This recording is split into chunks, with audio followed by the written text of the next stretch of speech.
Welcome to Hurrdat Sports Live. They're down in 6. Williams, a lot of room, looking for the end zone. He is in. Touchdown. Ben Johnson cartoon. First down. Williams has started 9 for 9. How about 10 for 10? How about DJ Moore? You're going to wait longer for the cartoon. First down at the 31 after a 30-yard completion with 11 seconds to go. High snap, Reichert.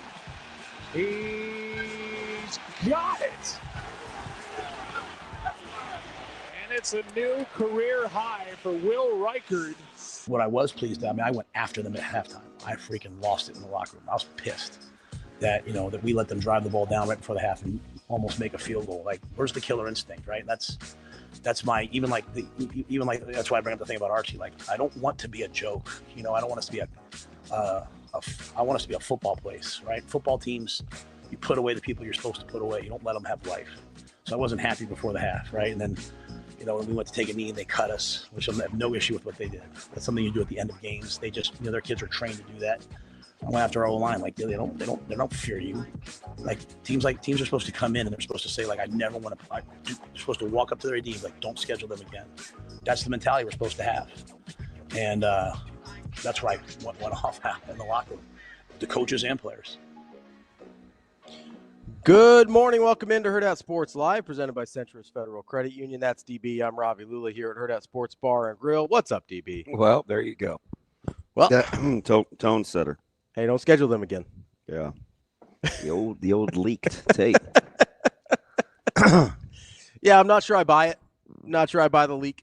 Whatever. I mean, the message received though. Yeah, message sent. Oh, that's. Shoot, he's right. I mean, that's how you want it to go down, man. It's we've all played. We've all just been in some games. It's been done to me. We've done it to other people where it's like, let's just get out of here. Mm-hmm. And the only time you say let's get out of here is when you feel like you're in harm's way physically. Yeah, your will's been broken. My spirit is broken. Yeah. And physically, I just can't do this anymore. Yeah. And that's ultimately where you want teams. I 100% am vibing with the message. I'd like to do that in Little League. Ask anybody that's been around me. I'm just saying, like, there's joy, legit joy, and just saying if you can make somebody quit. Yeah. In the spirit of competition. Right. That's what it's all about. And that's why tap outs and submissions are so much more enjoyable sometimes than knockouts. Oh, interesting. Oh, yeah. The art of making someone quit is, this is a little weird, but I am highly competitive. And so there's a little euphoria in, I'm good, no more. Yeah. Well, that's the famous, like, Roberto Duran no mas thing, right? Yeah. That's why it's so famous. Yeah, you'd rather get slept. Yeah, you're like, no, I'm cool. When it gets to be like that, you have to be in a bad spot physically. Yeah. So, no, I'm rocking with the message. No question. Not a coincidence. We bring up a little boxing, combat sports this morning. We're going to talk to Dan Rafael at the end of the show today. I know this is early. He used to be a regular, man. That was like my guy. Yeah. Me and Dan, we got into it a couple times on air, didn't we, Shane? Oh, I remember those. Oh yeah, like that's my guy. With we go back and forth. With the Crawford Canelo fight coming up this weekend, we'll talk to Dan at the end of the show, start previewing that. We'll also talk to another guest later this week. Just make sure you're all primed and ready to go for the biggest fight in a long time. The prowess of Lennox Lewis, we got into it over Bernard Hopkins and how he handled Lennox? I wouldn't say I'm pro Lennox as much as Lennox was a much better heavyweight than he is. Sure. Give him credit for it. Yeah. Okay. Yeah, Lennox was outstanding. You're a big B-Hop guy. Huge. That's like your dude. Yeah. So one of them. I remember I don't know.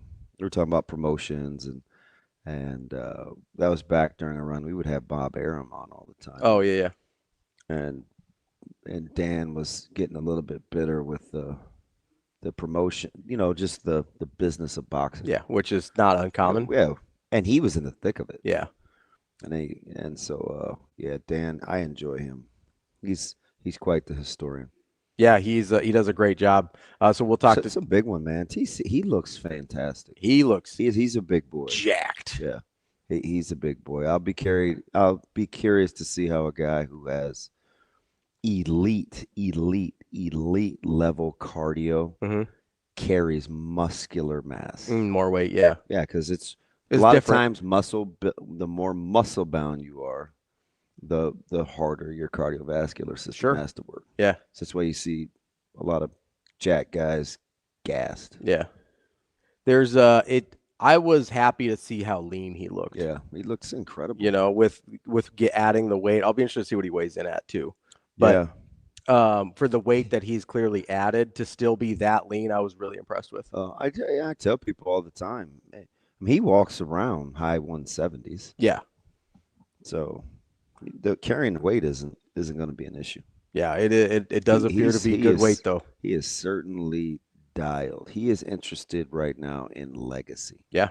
Well, we heard Coach Rhule talk about it yesterday, right? Legacy. Yeah. He doesn't have to take this fight. No. They have, in typical Coach Rhule fashion, he cut out the middleman. It went from, hey, I need you to help me to they're better friends than we are. And that's just how he operates. Yeah. The relationships are secondary, not necessary. He'll do it himself. Yeah. That's just how he likes to roll. He connects with people. Yeah. You like that about Coach Rhule. Yeah. So we'll talk to Dan later in the show. We'll be sure to get you covered on Crawford, Canelo, this whole week as well. Who's later, Raiola, or what are we doing, Muehlheisen? We can do Monday if you want. No, who's later this week? Answer the goddamn question. Kevin. Thank you. Is that this week? Yeah, Thursday, 9:43. Did you not hear the question? No. Man, I'm a little traumatized still. Coming up. Why do you think that's so hard? I understood the question. I don't know. I was listening though, so that helps. Man, it's like people listen to respond. I don't even think Shane even listens. He doesn't want to respond. Good morning again.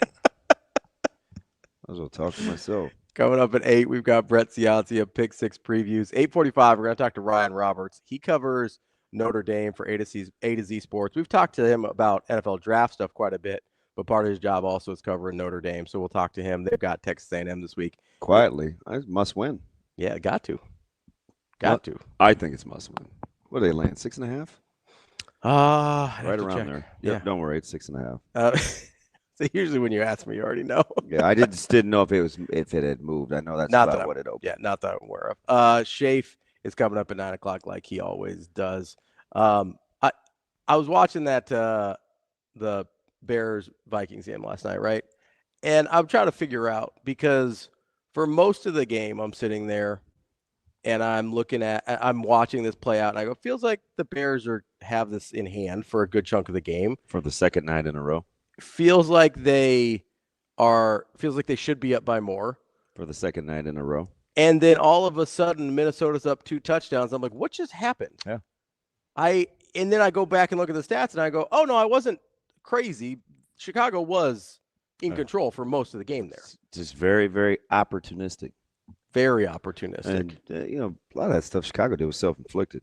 Keep the laundry off the field. A lot of 12 penalties. That was the only real. You got to keep the laundry off the field. That was the only real stat that jumps out at you as pro Minnesota is the number of penalties and penalty yards, more importantly, that Chicago took. They were about almost minus 80 on penalty yards, which makes up for the being about minus 100 on total yards. Shoot, I was still torn because I wanted both quarterbacks to play well, and I think they both showed flashes. Caleb Williams' development is clear. Started off really well. Like his development is clear. And struggled a little in the second half, but then McCarthy. He's going against a really good defense. Yeah, he is. So and he made plays. He made some plays. The throw to Jefferson in the end zone was incredible. Great. I was talking about Caleb Williams is going against a really good defense as that game went on. Yeah. McCarthy, it's his first start as an NFL guy, so he gets a ton of grace and a ton of leeway. And he got better as the game went on, and he was fantastic in crunch time. So I mean, say what you will about how you got there. He was good when it mattered, which ultimately that's what people in the NFL care about. Well, and it might be. I mean, we talked about all since JJ McCarthy got drafted. We talked all about, well, is he going to be able to extrapolate the skills we saw at Michigan into an NFL quarterback? It's like, well, maybe Minnesota's going to ask him to do the same thing he did at Michigan. Well, clearly he's a good leader. Yeah, people. And he embraces the moment. People seem to gravitate towards him. So that's one thing he saw for sure. Well, and that's something that you'll take over. If you can get that and you've got a bare minimum set of skills, you'll probably take that over almost anything else, right? Yeah. As a quarterback. I mean, I would. Because that's one of the things you can't figure out on tape necessarily. Like maybe you can see little like, oh, these guys kind of rally around him, but you can't really, that's not something you can measure. Yeah, and you just, again, I go back to a couple years ago when Coach Rhule was having to decide between Sims and Harburg when Sims was relatively healthy. Mm-hmm. And he talked about Harburg's command in the huddle and how the players kind of rally. He said, you just never know with quarterbacks until they get out there. Yeah. It's barbecue or mildew. Yeah. Right? Some guys mildew and they slowly rot. And other guys, man, they fire it up. And I think and there's so many quarterbacks like that. You think Romo, you think, man, barbecue or mildew. You think and that's a guy who performed at a high level for a long time.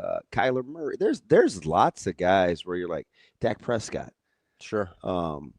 The separator in guys like that in terms of next leveling is what do they do? Like, do you get the sense it doesn't matter how the first 3.5 quarters go for Baker Mayfield? Yeah. When it matters, that dude's going to perform. Yeah. They're just guys like that, right? That's a hurdle that Hurrdat is trying to cross, even though I think he's substantially better than the critics. The narrative. Yeah. Yeah. Yeah. So, I don't know, man. It's going to be interesting. I mean, I know it's the one that makes you the most mad, but that's how people feel about Lamar. Yeah. I mean, that's probably the highest version of that right now. I mean, sure, maybe. I mean, I don't like. I look at last night, and that's happened to him more times than not. Now he's had his fair share of a couple of poop performances in the playoffs, but I mean, I look at last night, and it's like, man, they just can't get over the hump versus the Bills, and I'm like, yeah, that almost had absolutely nothing to do with Lamar Jackson. Yeah. Right. But we'll look at the head-to-head, and we'll have all these pretty sweet stories we want to tell, but. I mean, the better question is why is Jair Alexander so bad? Or I mean, there's lots of things. Yeah. A ball touches 4 different guys before it's ruled a touchdown. I mean, stuff like that, right? A guy fumbles in the second half, and he hasn't done that for 8 years with a lead. Yeah. I mean, that isn't. None of that has to do with anything with Lamar. That's not Lamar Jackson. You know what I mean? So, I mean, you have to see through that too. Yeah, I do think that's a big part of it. The other NFL thing that I wanted to get to today was, and I know we talked with Ty a little bit about this yesterday, but I don't know. Did you see? I know you're a big press conference guy, but this is a random one, so I'm gonna give you a chance here.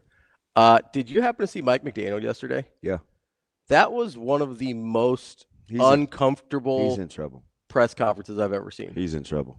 It was like hard to watch. Yeah. I mean, it was giving me like Kalen DeBoer post FSU vibes.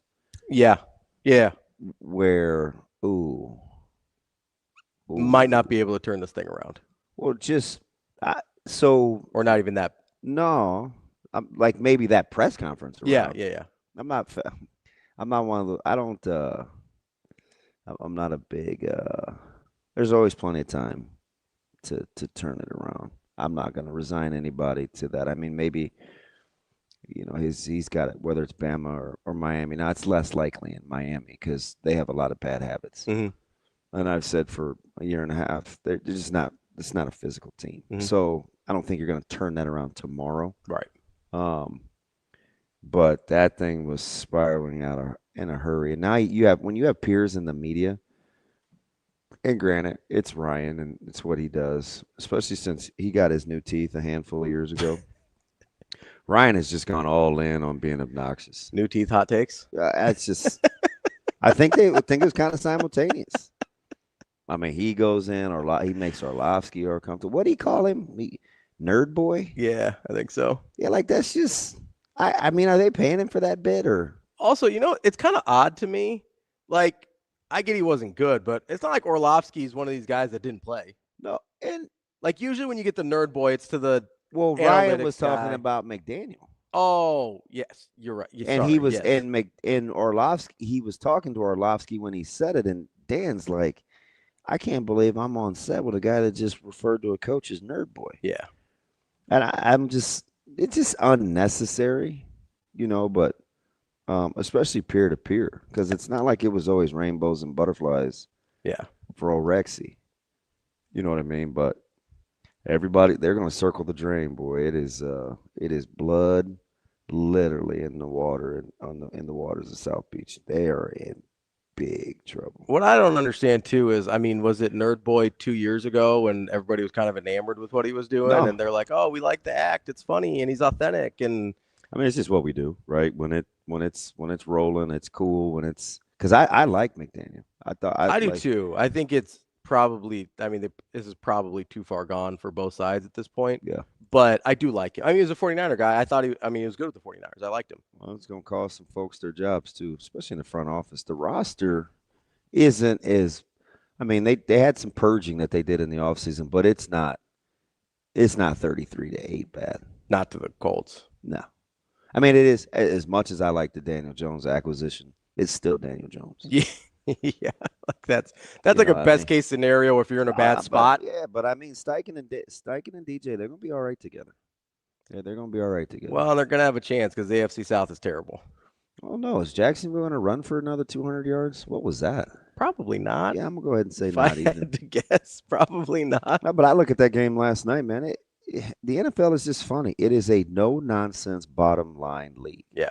And we saw it in back-to-back primetime games with what Buffalo did in crunch time, and what Minnesota was able to do. Mm-hmm. It can be whatever you want it to be until it comes time to winning. Yeah. And it is the one league that is very unforgiving about the aesthetics versus the outcome. Mm-hmm. There are very few buts that happen in the NFL. You're either winning or you're not. These stat sheet pad stuffers, nobody cares. Because it can be just the opposite, too. You could be like Jalen Hurts and have the free world think you can't function with half a pulse, and that guy continues to rack up W's. Mm-hmm. And now all of a sudden, even though statistically he was still an 18-5 guy a year ago, it's like, oh, man, this Hurts guy must be pretty good. Yeah, you know why? Because winning is hard. It's hard. It is. And we keep trying to decide how we want it to look. Mm-hmm. And it's funny. I just don't know. It's we complain and we cry and we whine and we moan, oh, we didn't play like this and we didn't do this and what about this? And it's like, man, miserable people love to stay miserable, and you can be inquisitive and want to get better, but at the end of the day, you better be appreciative of wins. How many times were people going to couch yesterday by saying, and I'm going to say it one more time, I know it was Akron. Stop talking to those people. We know who the opponent was. There were still only 6 shutouts in all of college football. Yep. Do you know who quantifies it with an opponent? People that never play. Yeah. I swear to goodness, like that's who does that. Yeah.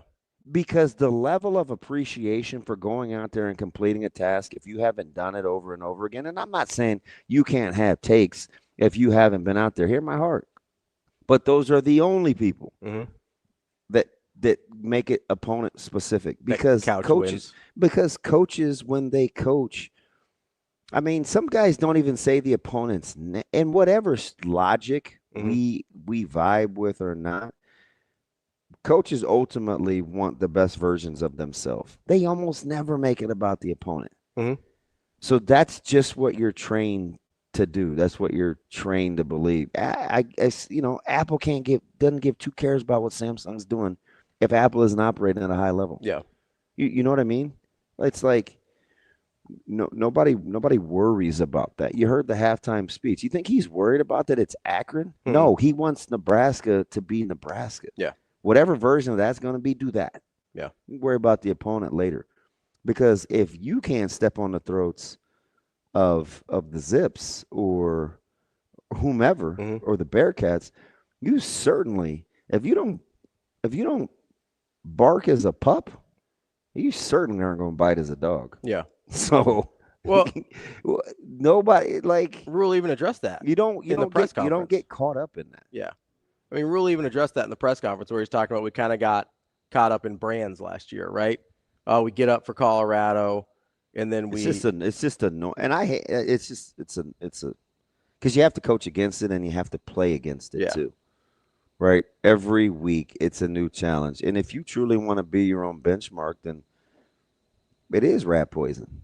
Because players, especially when they're maturing, they need to understand it's not about them. They'll focus on. It's not about the opponent. Yeah, it's not. It's never about the opponent. It's easy to make. We talk about the opponent because that's what we're supposed to do. And we're not. That doesn't mean the players and the coaches have to own that, and they won't. And believe me, it gets annoying. Yeah, because the same verbiage that they'll use to the good, they'll also use to the bad if you don't perform to the standard. So if you know you can't win for losing, man, who gives it? I mean, who cares? Yeah, right. Just let's ride. Like when you're sitting there and they're saying, hey, the standards, everybody's striving to that. But then you're playing Akron and you're like, hey, we're up 48-0, coach. He's like, yeah, we haven't hit the standard yet. Like, it can get annoying. It tugs at players and coaches differently because that's everything you try to fight. Yeah. It is everything you try to fight against. Well, it's like the epitome of focusing on things you can't control, right? You have no control over who you play this week. Yeah. You think that Mac wants his guys to play different against Dallas Baptist than he does UConn? No. No, he wants his team to be the standard. Right? Now it might look a little different, but that's not part of the process, again, right? It's not even what it does. But the point is, when you're getting your team ready, it doesn't matter. I understand. Okay. I'm trying to say, if you're looking at it from the outside, you can look at a game versus UConn or a game against Dallas Baptist and think. You don't think we know that it could look different? I think some people will use that as, well, why does it look like this against Cincinnati and this against Akron? Okay. You're talking about from the coach perspective. I'm talking about from the fan perspective. Understood. Like, it's a thing that I think that's why it has to be said. Yeah. I think there's a difficulty sometimes when you haven't played or haven't played at a high level. I mean, a lot of people played things, myself included. I'm just talking about competing. Right. Even in life, even in the day-to-day, whether you're in the classroom, in the boardroom, at the facility, at the power plant. I'm just talking about whatever it is that gets you going to be the best version of yourself. It's applicable. It's just magnified in sports because we keep score. Yeah. The cameras help too. Yeah. Not a lot. We keep score. Not as many cameras at other people's jobs. Sure. I mean, there's not. Sure. You can keep score all you want. You don't got cameras. We look at it different. Yeah. That's just kind of how it works sometimes. The cameras do help. Let's take a quick break here. There's some things I want to get into with college football and how we feel about some of the things that happened this weekend before we get into our conversation. Taking a break already? A break? What is this, a normal show? We're trying sometimes. Shoot, 7:25 and Austin and Rico are like, woo. I'm trying to help our guys out, No, they're trying to help me out. They're like, man, we need to calm DB down. This dude is aggravated. That's DB. I'm Ravi. We'll be back. More Hurrdat Sports Live coming up next.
Imagine your first dream home and the feeling of walking inside for the first time.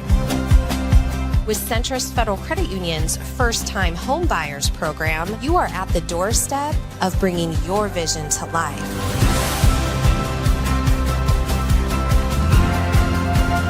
Welcome home. From your neighborhood mortgage experts, Centrist Federal Credit Union. We are where you are.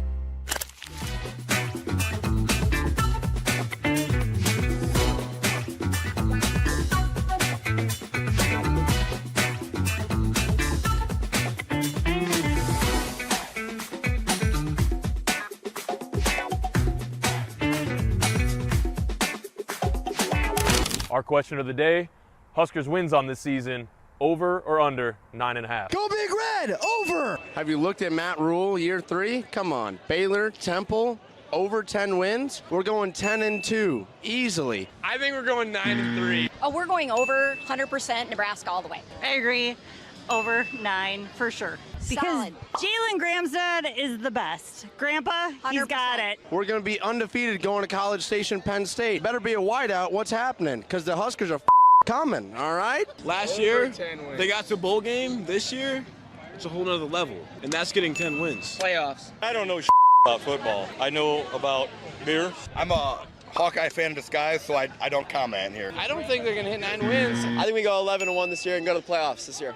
Okay, we don't play Indiana. So, I mean, hey, 12-1, hey, that's my prediction. Over 9.5 wins. Hammer the money line. Skurs are back, baby. Skurs by 90. Let's go Big Red, huh? And remember, for the best sports book in Nebraska, be sure to visit Warhorse Casino in Lincoln and in Omaha.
You're listening to Hurrdat Sports Live. Just because a team's in the FCS or just because a team's in a Group 4 does not mean they're not a good football team, right? Like when I was at Temple, I would always say, like, I'd rather play a team from Group of 4, Group of 5 at the time, whatever it is called now, that doesn't win than play Villanova. I hated playing Villanova because every kid at Villanova is a winner because they win all the time. So teams that win know how to win. Teams that don't win, bad teams do bad things. And so, I want us to be a good team this week, and it starts with how we act this week in practice. It started last night. I was very pleased with our day yesterday, our attention to detail, showing up, being locked in, taking responsibility for the things that were good, taking responsibility for the things that have to improve. And so that's our plan. Welcome back, Hurrdat Sports Live. That's DB. I'm Ravi Lulla here at Hurrdat Sports Bar and Grill. Reminding you, if you're on the road this morning, it's a little rainy out there. Make sure you got those eyes up and those phones down. Stay focused. Don't get distracted. You've got one job. That's to drive. This message from the NDOT Highway Safety Office. DB, there were some interesting headlines yesterday as coaches went around college football having their press conferences and things like that. We found out that apparently in a couple weeks we're going to be seeing our old friend Biff Poggi as the head coach for the Michigan Wolverines, as Sharon Moore is going to be suspended. He's the interim. I went down a weird Biff rabbit hole yesterday. You know how he made his money? A hedge fund, right? Yeah, he's self-made. He's an interesting dude. Self-made. Like, they found a way to like put a stop to him, but I mean, he was like AAU on steroids when it came to like putting teams together and traveling. He would go get like fellas, and just go ball. Because he was at the prep level forever. Yeah, really long time. Yeah, and he in Maryland mostly using his own money. Yeah, like dude is super self-made. He's an interesting cat. We were just talking about him in the locker room yesterday. Yeah, he's because if you look at his career trajectory, it's very strange because he goes from high school forever. Then it's Michigan for a year, and then back to high school for 4 years, and then Michigan, then head coach, and now back to Michigan. He's got one of the strangest coaching resumes this side of Joe Moglia. Because, well, and in a similar vein, with the financial, like you want that guy's money around the program. Yeah. Biff makes a ton of cheddar. Yeah, it's such a, and apparently he was putting together some all-star squads. In football. One of the things that I didn't invested in kids too. He's interesting. He's definitely interesting. I didn't realize about this about him was he actually, the hedge fund that he made his money on is actually now run by his former players, which is super cool. It's what he loves, young people. He was like going, to the city. Yeah. The city. And going to get like super talented dudes that didn't really have much. Didn't have great opportunities. And it was on his own dime. Yeah. Yeah, man. He was like the Pied Piper. So he's in Maryland. Is that like DC and Baltimore that he's going into? Yeah. He talent-rich area. Done a ton of work in Detroit. Like he was Sonny Vaccaro before. He's football Sonny. Yeah. Yeah. Basically. He's a self-made Maverick Carter. Yeah. And dude spent a lot of money on young people. It's super funny because he sort of has this perception, if you're just a college football fan and don't pay a ton of attention to some of the stuff that happens at the high school level, that he sort of just feels like he came out of nowhere, right? I remember a feature on ESPN.com probably 2023 before Michigan kind of started going on that big run where it was basically just like, who is Biff and why is he so important to the Michigan program? And they align up his, coming to Michigan with them turning it around after the COVID season and stuff like that. So it's probably 2022 maybe. But he sort of just feels like this character that just popped on the radar, and he wears he takes Belichick a step further and wears like the nasty cut up t-shirts. It looks like the ones, Coach Petito used to jog around Millard North track in. He gives you the vibe that he's broke, in need, right? Yeah, he looks like a vagabond. He is super papered up. Yeah, it's I'm fascinated what that looks like for Michigan, and then in turn for Nebraska in a couple weeks, with him sort of at the helm, I guess. They play at the same time. But don't think I won't have an eye on Central Michigan and Michigan. I'm still mad at Central Michigan for being in cahoots with Connor Stallions. But I think that line it's like 27.5 or something like that. It's a sleepy game in Ann Arbor, easy look ahead game, because lots of people like to use the word look ahead when it comes to sports. But again, at least I'm consistent, right? So shout out to your boy, mainly me, for being consistent. Because if you ever want to get me fired up, do you remember the whole look ahead? Yeah, I do. Yeah. Creighton? Yeah.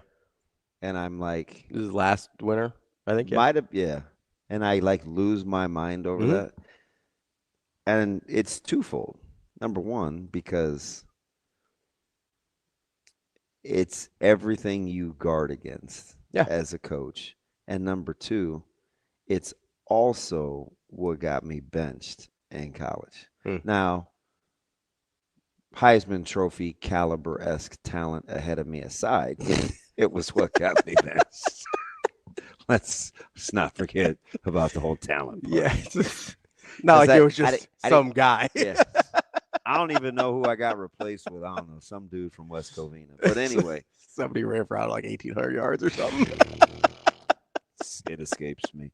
But the lack of preparation will forever eat at me because you just lacks the ability to stay in the moment. So whenever I hear coaches talk about it, I know it's not coach speak. I'm never going to roll my eyes. Like, you don't get really good at what you do until you it's like being a good steward, man. If you're not good with a little, how are you going to be good with a lot? Yeah. Right? Yeah. So that's I sleep and eat that. And you try to guard against it. And people have different funny ways to be motivated by it, the whole rat poison and it's funny, like, we want behind the scenes of how quality coaches go about their business.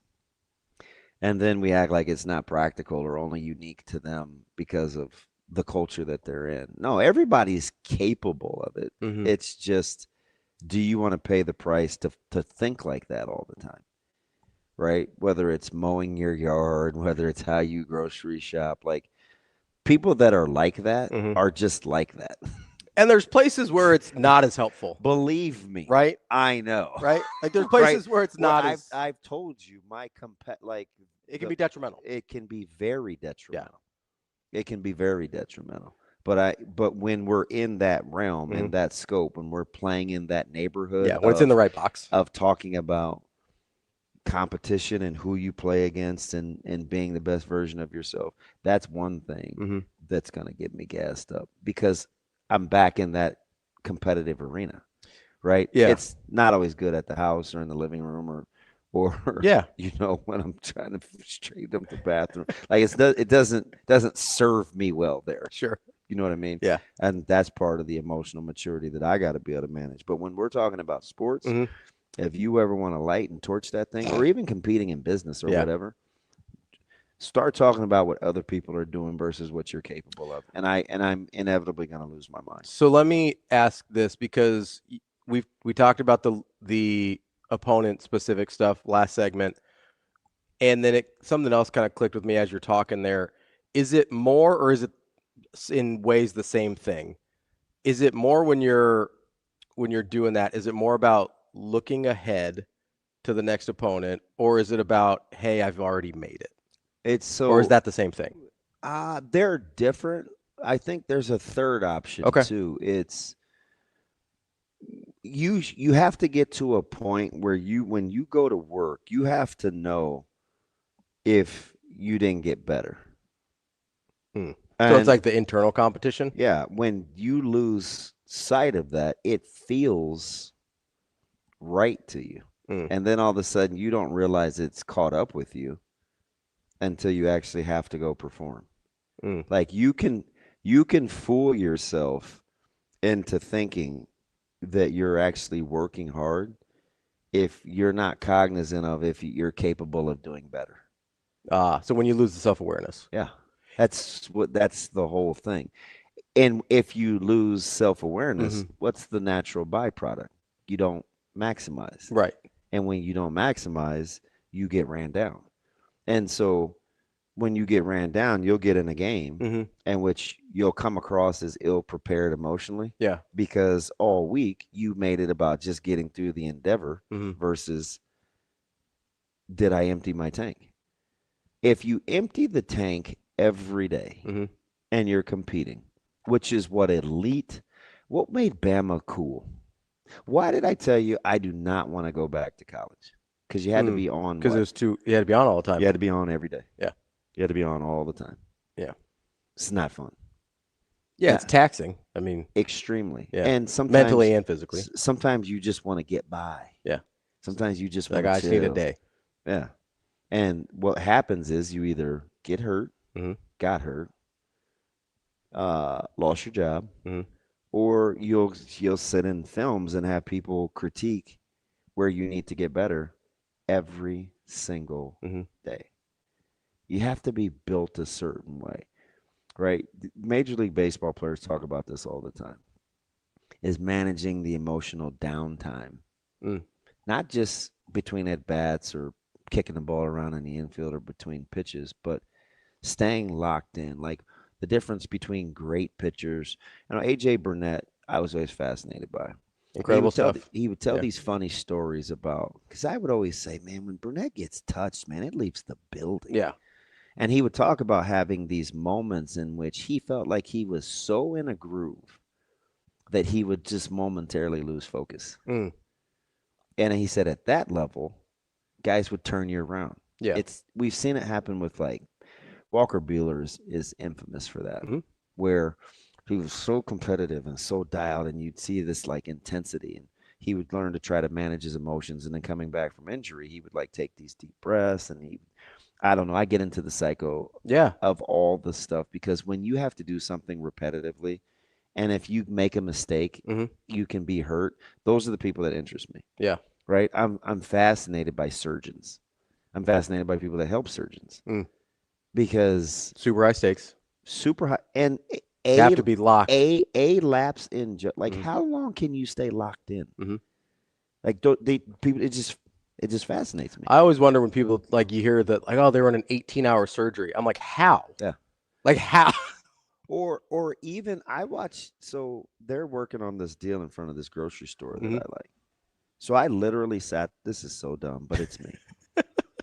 And I'm like, man, this looks like it's going to be a while. Yeah. So they have all these barricades set out, and I can see the tops of these people's heads, like, down in the ground. Oh, yeah.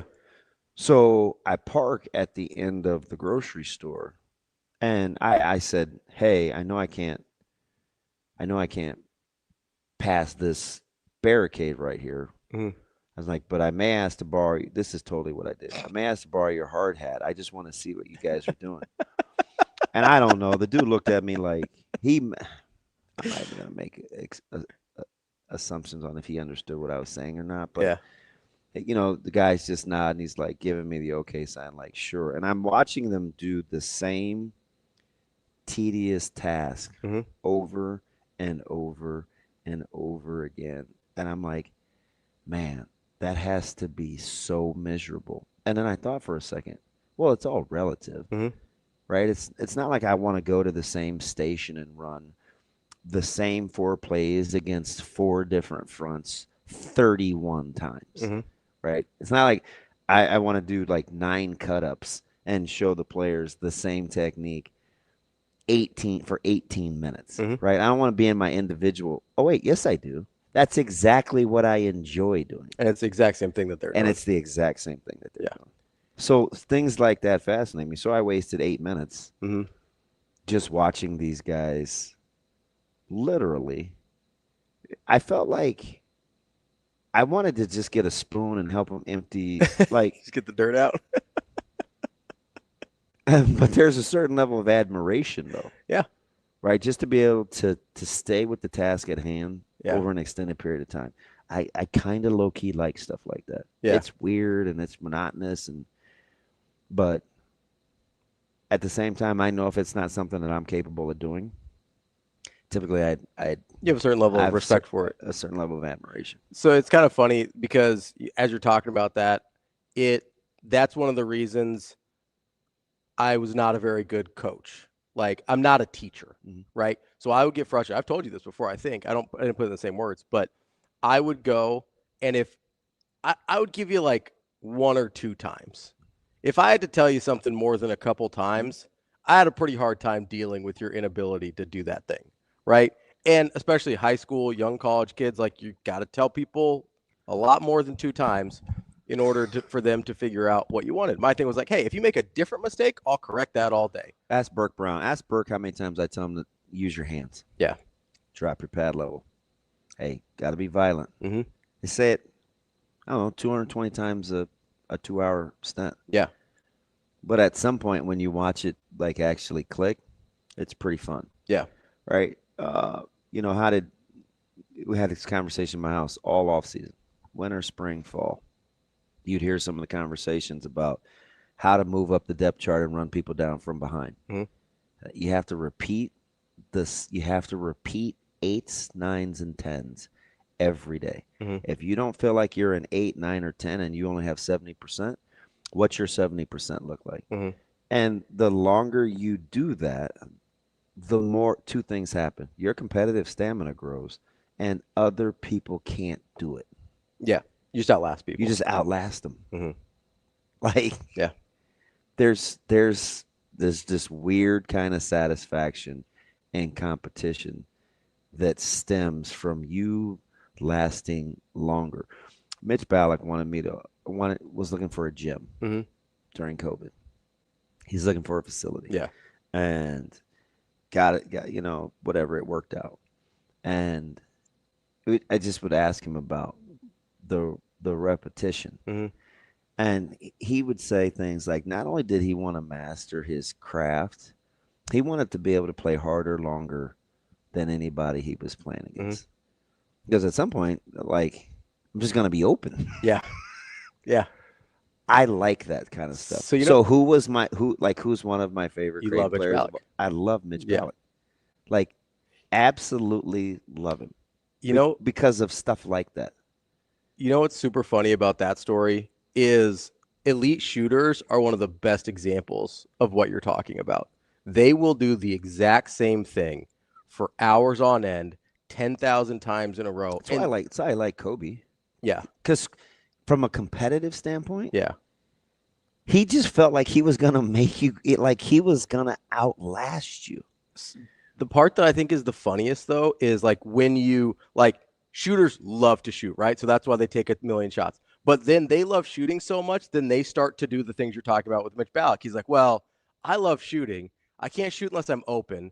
So the way to get open is to have better conditioning than everybody on the planet, right? Like there's a domino effect of it where it's like, hey, he may not love conditioning, but you know what he does love? Shooting enough to condition at the highest level possible, right? Like Steph Curry is one of the most conditioned athletes I've ever seen in my life. It's ridiculous. I think elite level fitness is demoralizing. It is. You ever play against people that never look tired? Yeah. It sucks. Yeah. It's like, damn, man, again? Right? Yeah. Man, when we were really good at our craft, that's just how it was. The talent was fine. And I'm not going to try to minimize and say, you don't have good players. But the whole thing is, I mean, Aaron Taylor told it wasn't even a funny story because he's super intense. AT is like, I mean, sometimes he's almost miserable to be around because he can come across as mean-spirited, but he's not. He's just all business. Yeah. I mean, he's a 6', 6'1", 300-pound guy coming out of Texas that wanted to go to A&M, and nobody wanted him. Yeah, because he's a 6 foot tall offensive lineman. He had one other offer. Yeah, and just how it shaped his competitive stamina. He's like, well, I got to play to my strengths. What are my strengths? My strengths are I have a tremendous capacity to do work. Now, he sells himself short on the talent level because you don't win an Outland and not be talented. Right. Right. You don't get drafted at 6. I'm going to say 1. And I don't want to fight him. And how tall does he say? 6'1"? Yeah, I don't know. I mean, I kind of looked at him Friday, and I didn't want to mess up the flow because he was actually being nice. But like that's what it was. Like you talk to Grant, who's a first round draft. Wait, is he first round? Second round? Wistrom. Yeah. Yeah, he was first. And he's gonna be pissed. I didn't know that, but I think I just forgot. All he ever talks about? What's that? Competing. He didn't talk about his talent. He didn't talk about multi-sports. He just, he told a story about Charlie playing soccer and her versatility. Oh, he's gonna be mad at you. He was 6th overall. Yeah, it's wolf because Jason was 12. Like it's apparent. Yeah, I just had a brain fart. Must have been in a skillet. About playing several different positions in soccer early in her career, but it's in her to just compete. Yeah. Right? Like, hey, just go with it. Yeah. Just go with it. Just go with it. Like, we're competing. And I'm like, we act like it's this secret sauce, but it's really not. Even in dark days personally, like it still boils down to competing. Even when you don't want to go to work and on a lighter note, and it still boils down to competing. Yeah. Right? Going to chemo boils down to competing. Yeah. Right? So it's like, I don't know. It's in everything, so I'm fascinated by it. I just am. Like doing the menial for, and I did ask the guy about overtime because I'm making small talk with guys that are having much digging holes. Yes, and it's deep.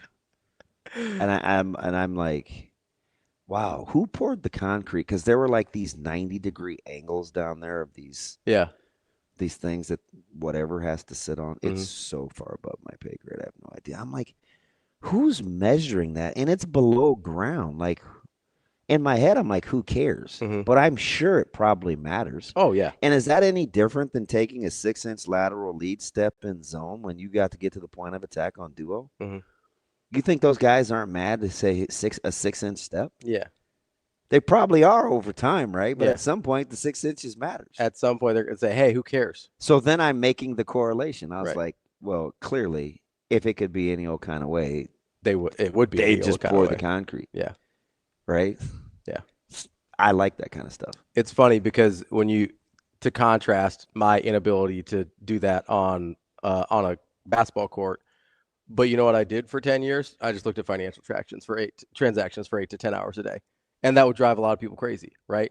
Fits the way my brain works. I'm just sitting there. I'm doing pretty much the same thing. The transactions are different, but just looking at the transactions hour after hour, day after day after. I did that for 10, almost 12 years, right? And didn't bother me at all. Do you know why I don't mind if he pulls the black shirts? Why? Because he wants to remind them that being a black shirt is on the constant. It's not like an earn it every day thing. Yeah. Yeah. I don't mind that at all. Yeah. And so it's just little things. It's so the whole I know it was Akron. It's like, God, that is so disrespectful to the people that are actually competing. You think they don't know it's Akron, but they still have a standard that they have to execute. They just do. And so it, right, wrong, or indifferent, it chafes my hide. So there was something that Coach Rhule said in the leaked video that I sort of was wondering about as we're having this conversation, where obviously you're looking at, hey, this is the standard we're trying to play up to. But when you're new at achieving that at a high level, which part of the standard, of kind of your standard, the level, like achieving the level that he's asking for? Yes. Okay. How often, and I don't know if you've been in this situation or not, but how often do you realize things like when he's describing what Akron was doing to them, where he's like, hey, they're cutting us. They're cutting our offensive lineman with 40 seconds left. And if they're dropping back to pass at the end of the half, they don't respect you. Like, how much of that do you not even realize is part of it as it's happening real time until someone says, hey, this is what the standard looks like too? That's a good question. I thought the example was fantastic because he put into words like the practical application of what it means. Like, when we would say the best formation we had was victory formation, right? We would try to take a knee as early as possible. Why? Because it's emotional. Yeah.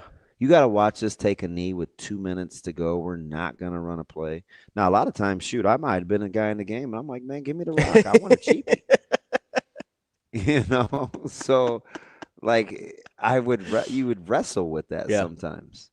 And but what it does psychologically is it continues to set the tone.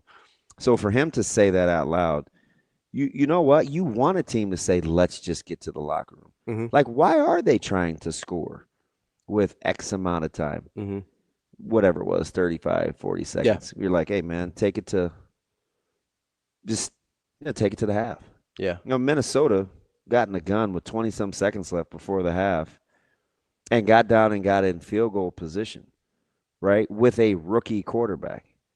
So the other way to look at that is O'Connell saying, this guy's played like dog manure up until this point. Let's see if we can get him an easy one. But in this moment, I'm not changing.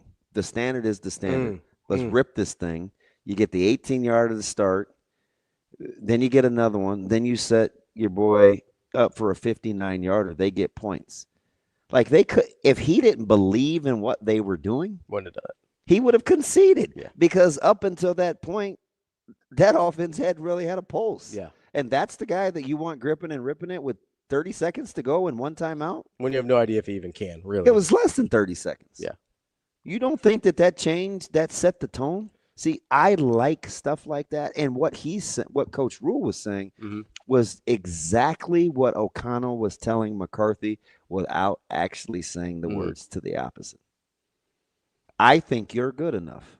I think we're good enough. So this is what we're going to do. Conversely, Coach Rhule is saying they don't think you're good enough. So this is why they're doing what they're doing. And you have to show them that you are, and not make them not want to do it again. 100%. I mean, you had to be. We're Vikings. We'll ask Schaefer. Schaefer, did you just want Minnesota to go to the half? Yeah, just get out of there. Now, hindsight's 2020. You'd be like, no, man. But with like 20-some seconds, what gave you Nothing went well. The inkling that they were going to drive down and get themselves in position for a field goal? Nothing. I thought it was huge. That's why I love chaos. That's why I love O'Connell. So really, it's weird, isn't it? You're getting way more into my weirdness. Which, strangely enough, is why I rock with serial killers. I actually was going to bring it up, and I was like, I don't want to derail this. Because there was something you said in there where I was like, oh, there's the serial killer tie-in. or hunting, like killer whale. Like, there's something to the methodology. And part of it, so a lot of it is, though, with the Akron, Minnesota, Chicago, Nebraska thing, you're trying to get them to compromise their standard before you do. Exactly. Let's talk to Brett Ciancia coming up next year on Pick 6 Previews.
Yeah, it felt great, man, but I was just, doing what I do in practice, and I give credit to those guys up front for blocking their butts off for me every single day.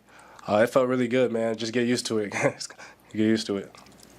Yes, sir. It's something that I've, watched a lot of the film from last season and how I can get better, and just, especially in this conference, man, getting vertical is huge and getting the yards. So I watched my film from last year, and I kind of realized that, just keeping the game simple, running behind my pads, lowering my shoulder if I have to. Just running hard takes a lot out of defense. So I'm just going to continue to do that moving forward.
God is so good, man. Getting in the end zone, honestly, it felt nothing like it did getting baptized. I think getting baptized, I felt a lot more joy. But I wanted to make sure with my first touchdown that I just offered it up to the Lord, because I know the story of Cain and Abel offering the first fruits. God sees that as he honors the person who gives him his first fruits. And I wanted to give God my first fruit of my first touchdown and honor him in my work, basically, or the way I play. It was amazing. And then getting to do that and get to share life with one of the most loving person I ever met. She just loves Jesus, loves the Lord, and I'm just so happy.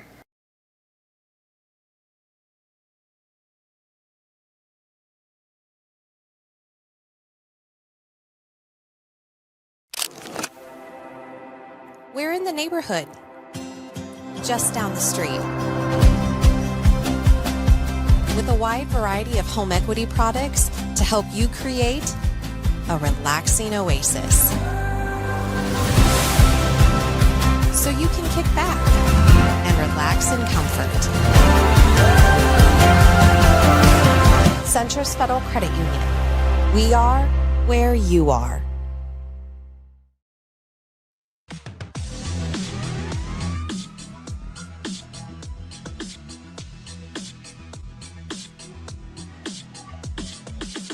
You're listening to Hurrdat Sports Live. Now, the owner of Pick Six Previews, Brett Ciancia. And a pass is picked off. Pick six. Pick six to the checkerboard end zone. Pick Six Previews, the #1 most accurate college football preview. Go, big man, go. It's a pick six. Pick Six Previews with Brett Ciancia. Pick six. Pick six. Give me all of them. Here is Brett Ciancia. Welcome back, Hurrdat Sports Live, presented by Centris Federal Credit Union. That's DB. I'm Ravi Lulla. It's time to talk to our friend Brett Ciancia from Pick Six Previews. Brett, what's going on? Thanks for having me on. Crazy week 2. I can't wait to break it down with you guys. Hey, how about that intro? I'm kind of like, yeah, that was pretty cool. Get me all of them. I'm a big Pick Six guy, so I want to talk ball. Where should we start, Pete? Where should we start? Oh, that's right. Let's go down to the swamp. I want to go to Gainesville with listen, and I'm not one of those guys. Hear my heart. I don't revel in misery. But I do think it's interesting on the heels of the Lagway talk and what we were expecting.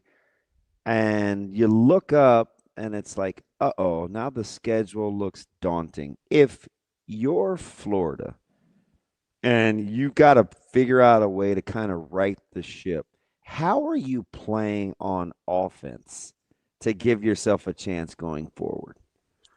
Yeah, well, that's the thing with Florida. I mean, the emotional roller coaster of college football, especially down in the South, it's so fickle. I mean, think back to last November. They wanted to fire Napier right there. I think the athletic director had to come out and make a statement proclaiming his support. And then after that statement, they won 5 straight, won their bowl game. They smoked Florida State, and then all the momentum swung back. So this thing goes both ways in Florida and in the SEC.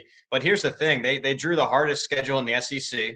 And I think that some Gator fans had adjusted their expectations for that, but you chalk up the USF as a W. That's one that you don't even consider as a loss. So now that you throw that into the mix before league play, they have a lot of problems to fix. Offense was held in check the whole game, just 16 points. How do you think they should play with Lagway? Like, what would you do? You got to let him loose. I mean, he's a dual threat guy. Let him run. Let him roll out, and have a choice to run or throw. Mix in some RPO. Just let him loose. He's a 5-star quarterback now in his second year. I know that in the first year you kind of put the handcuffs on the offense a little bit, let the guy grow up. But second season here, in my numbers last year when he was on the field, they were a top 10 offense. Without him, bottom 10. So his plus minus is incredible. I want to see him take on more of the game. He's got good receivers around him too, and what's supposed to be a good offensive line. So I don't know. I want to see it click Saturday against LSU. So one of the things that I always wondered, and we'll get off of Florida and Lagway here in a second, but one of the things I wondered over the offseason was this is a guy who has largely been banged up the entire time from November until August. whether it's variety of shoulder, hip, rib, calf, whatever. Well, there's a million of them, right? And so I sat here and I go, okay, this is a guy that he obviously needs to do some growing up to let him do for Florida to trust him do what they need to in the offense. When he had time to do that? Like, I feel like we just ignored the fact that he really had no healthy time to actually get better before we penciled him in to be a Heisman Trophy contender. Yeah, that's a good point. Especially looking at a guy's second offseason, the first one in between his first year starting and second year starting, you tend to see a ton of growth. That growth happens because you have all those winter workouts, the spring ball, the fall camp, everything. So if you throw in an injury concern, I think he missed a ton of time, like you said. That might limit the progress. And they did have one tune-up game. They smoked Long Island in the opener, but then maybe they were looking a little bit ahead to LSU. You always wonder about the mental aspect of this. I mean, that's a huge game coming up, a big rival. LSU fresh off the win over Clemson. I don't want to say they overlooked USF, but maybe something like that crept in a little bit. But this team on paper is so talented. I still am high on them. I think they can get it fixed. They got it fixed last November, but it's just the schedule heats up so bad. It's going to be tough to get to 8, 9, 10 wins and be in playoff discussion. I think that might be off the table. Let me go to the Big Ten, and let's get these teams on the black couch here, Brett. Who do you think feels better today about being 1-1? Iowa or Michigan?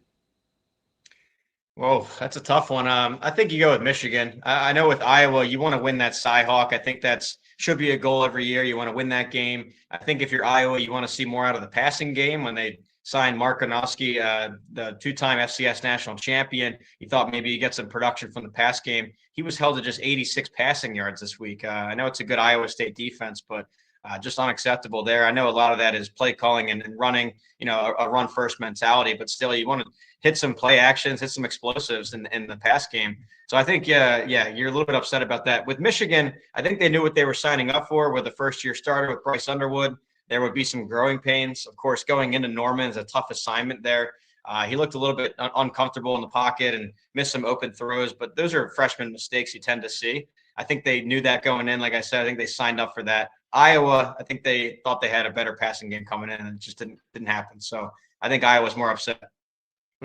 Brett, speaking of quarterback play in Iowa, who would you be more concerned about if you're one of these teams? Obviously, we're talking about very different pedigrees. We're also talking about kind of different schedules and things as well. We mentioned Lagway. We mentioned Gronowski. I'm going to throw Arch in there because there's been this weird rumor about a shoulder injury and fans trying to Zapruder film him. And then I'm going to throw Lenore Sellers in there as well. Sellers is driving me crazy. Guys that have had super high expectations in the offseasons, even Gronowski in context with Iowa, high expectations. Who would you be most concerned about with if you're the team with the specific quarterback? Well, I think you got to look at Texas. I mean, because you're talking about a guy with Arch Manning that came in the number 1 overall quarterback, the number 1 overall prospect in America. He sat a couple years, so it's not like he's an 18-year-old like Bryce Underwood. He's been there. He's been in Austin for a while, so he knows the scheme, knows the personnel, and then was the preseason Heisman favorite. I know the betting odds don't really matter for something like this, but just for a general context, I mean, this guy was expected to come in and be at least a candidate in New York City. He hasn't looked the part at all. Maybe there is some injury. I didn't see any injury in the Ohio State game when he was missing open guys and when the offensive staff was scared to stretch the field vertically.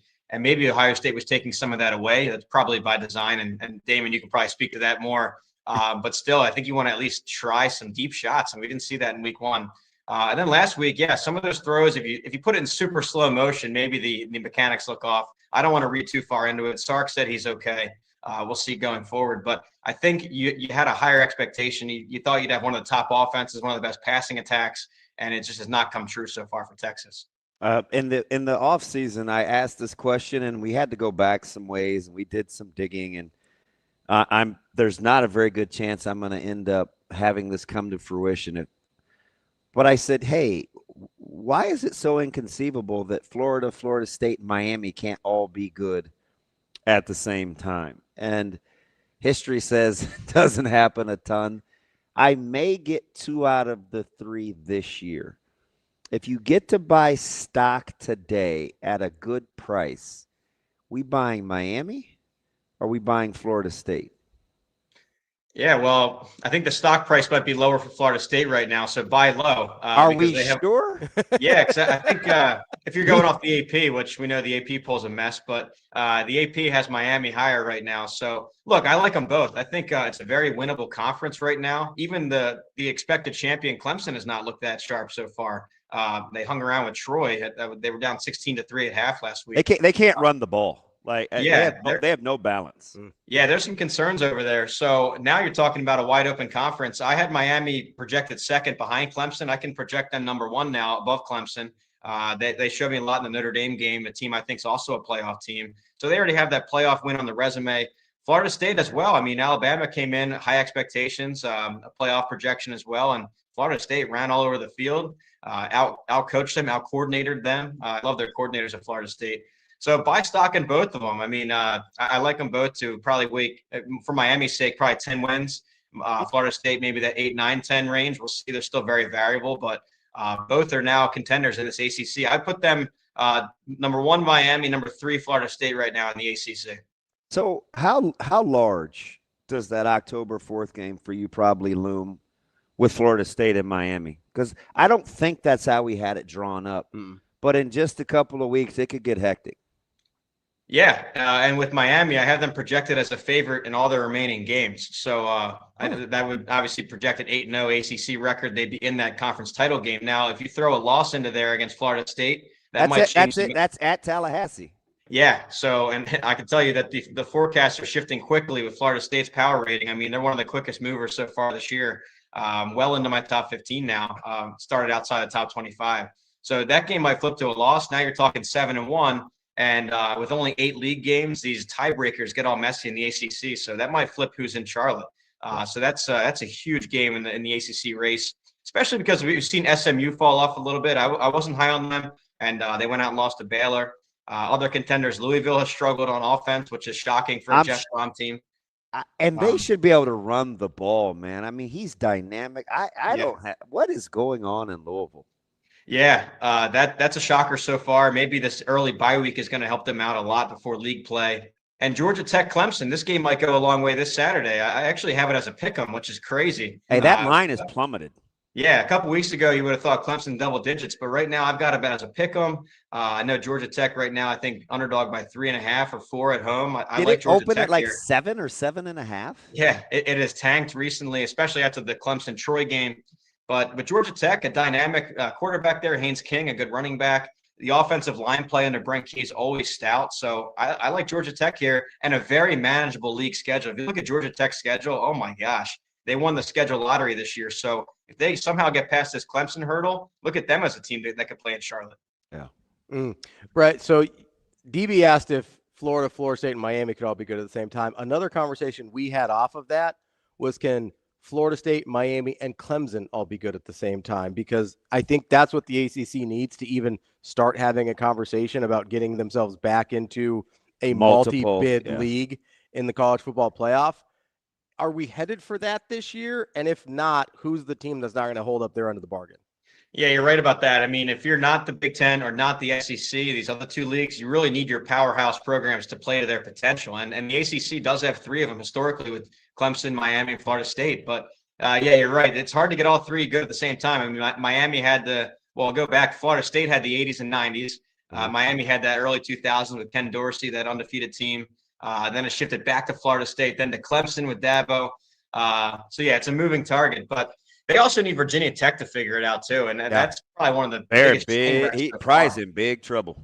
Yeah, that's an absolute train wreck. And growing up, I grew up in the 90s and 2000s. That was always a consistent top 25, even top 10 team at times. They got to play up to standard.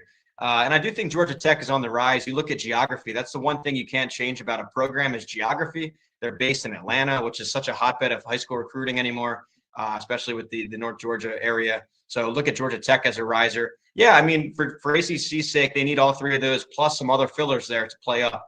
And they might have it this year. I like how Florida State and Miami have showed so far. Yeah, I feel like I'm not going to pull up Ravi and backpet too much. But remember I asked you the question of if Arizona State had so much experience coming back, why aren't they more of a consensus in the conference? They stubbed their toe early.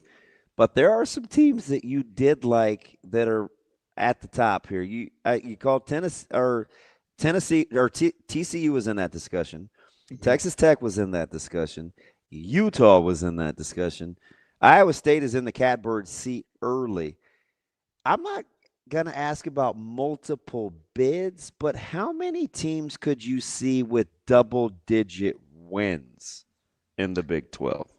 Yeah, well, I remember back in our conversation, I called it the most wide open conference I forecasted in 14 years of Pick Six previews. Yeah.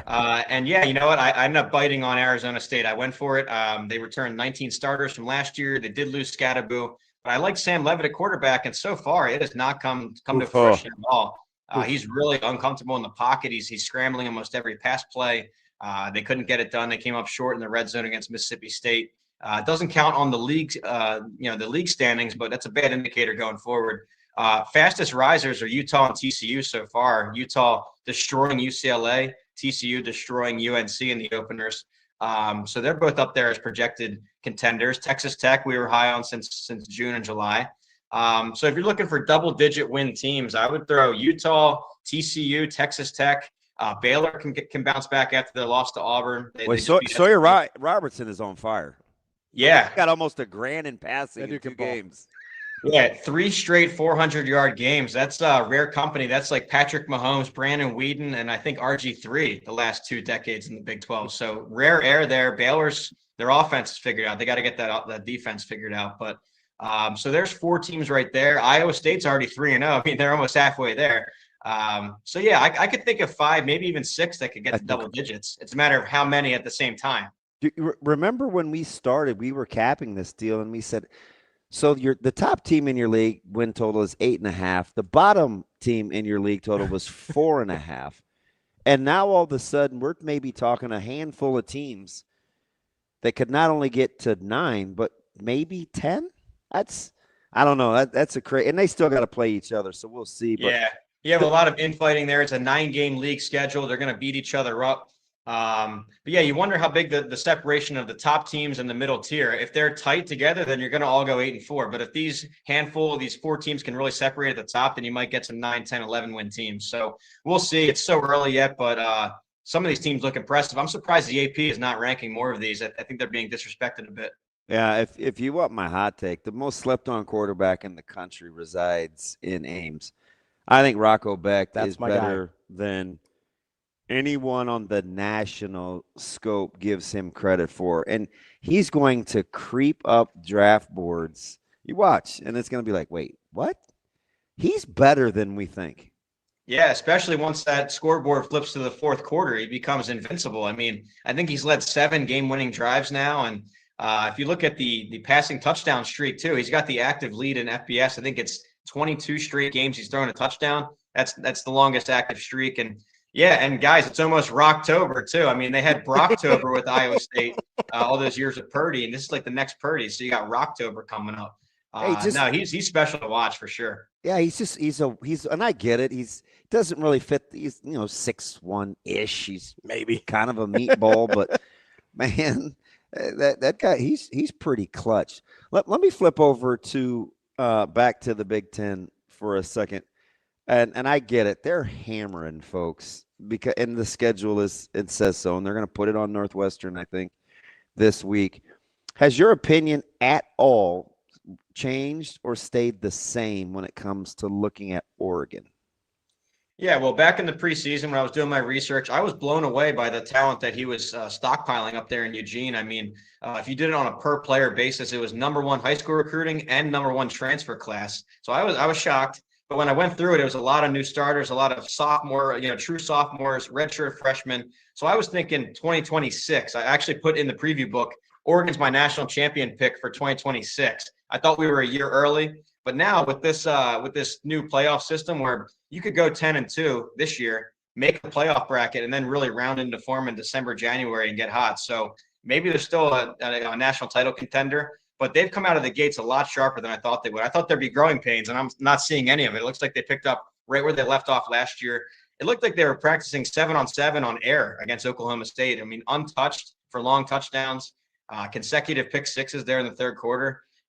So just one of the biggest blowouts that I've ever seen in a Power 4 game. So yeah, they're right up there in the title conversation, maybe a year early than I thought. What's the game within the game with the Bulldogs and Volunteers this week? For as much as Georgia, Tennessee can, kind of feels like it's flying under the radar. Yeah, well, Georgia's like the secret team. I don't think I've seen any highlights. I mean, you have to really seek it out. I mean, ESPN not talking about them much. You forget that they were just the 2-time national champions a couple of years ago. With this one, who's going to be able to create more explosives in the pass game? I think both have had struggles with that. Tennessee last year really struggled with Nico to create vertical passing. Georgia this year has struggled so far. You look at some of their point totals and some of their passing stats, it's not quite there. Now, Gunnar Stockton has created with his legs. I like that aspect of their game, but I think you have two stellar defenses. So which quarterback and which passing attack is going to be able to break the game open, even if it's for a couple of explosives, 1 or 2 or 3, that might be the difference. Brett, would you trade Aguilar back for Iamaleava right now? No, I'd keep Aguilar. I mean, Nico, now you can see him in a different surroundings. He thought it wasn't good enough at Tennessee. He went out to UCLA. It's the same old story. I mean, Utah shut him down, I think 100 passing yards. Last week they lost to UNLV. And I know it's a team sport, but he is not the 5-star game changer that some people thought he would be. So, and with Aguilar, he took care of business so far. I mean, in the Syracuse opener, he lit him up. I think they scored 59 points. So I'd take what you have with Aguilar. It seems like the team is responding well so far. So, Brett, let me ask you something about with what's going on in Westwood and UCLA with Nico and that staff. I think Orgy's out for the season in UNLV, so maybe that changes the Rebels' trajectory. But what was your level of surprise in the outcome of that one, and what do you look at when you see Westwood? Well, I thought they'd be a little bit sharper here in the second season, but I remember in the preseason research I was going through that winter transfer cycle. They lost so many starters to the portal, and they didn't backfill. It's one thing if you lose a handful of starters, but then sign a handful of starters back from Power 4 teams. It wasn't happening. So that signaled that maybe the financial resources are down, the commitment's down. So that's one thing. That's preseason. But then to see it on the field, I mean, it was very, very incompetent against Utah. They couldn't do anything. Their stadium was half empty. In fact, half of the stadium was red anyway against Utah. It was all Utah people.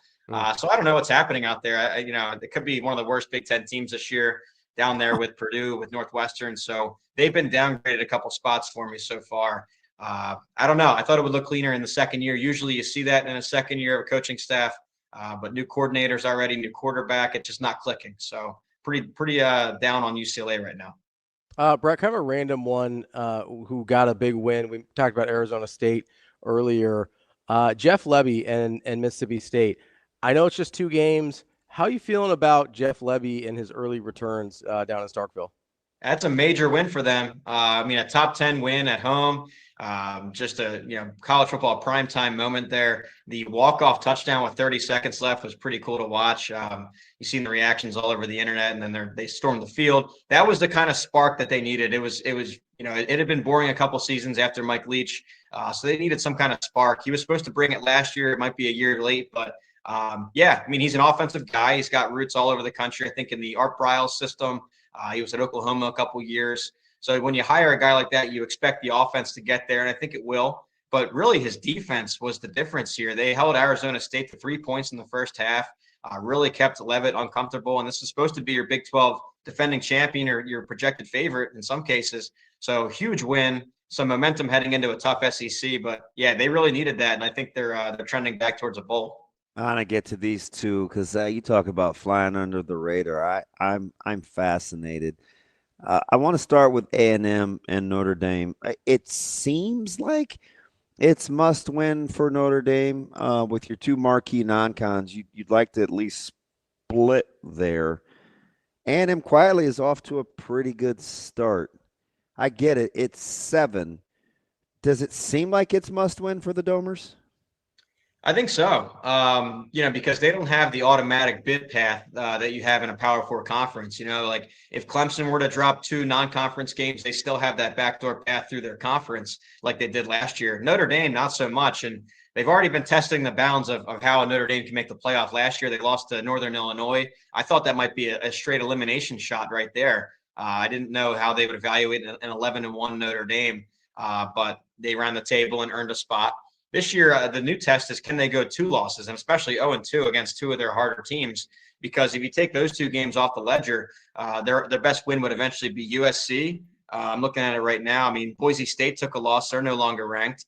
So you're looking at a schedule outside of these first 2 games, no ranked teams remaining. So I don't know if there's enough resume builder there going forward to earn an at-large bid. So, yeah, you're talking about if you go 0-2 against your 2 ranked teams for the whole season, that's going to be tough to make a bracket. So really crucial for Notre Dame. Let me jump down to South Carolina, 2-0. They haven't looked really good, especially on offense. And I know because in our quarterback draft league, I have Sellers, and he is not helping your boy out, Brett. But he's got a Vanderbilt bunch that, man, they play a lot like their coach and a lot like their quarterback. They are fearless, and it's just 5.5. Interesting number.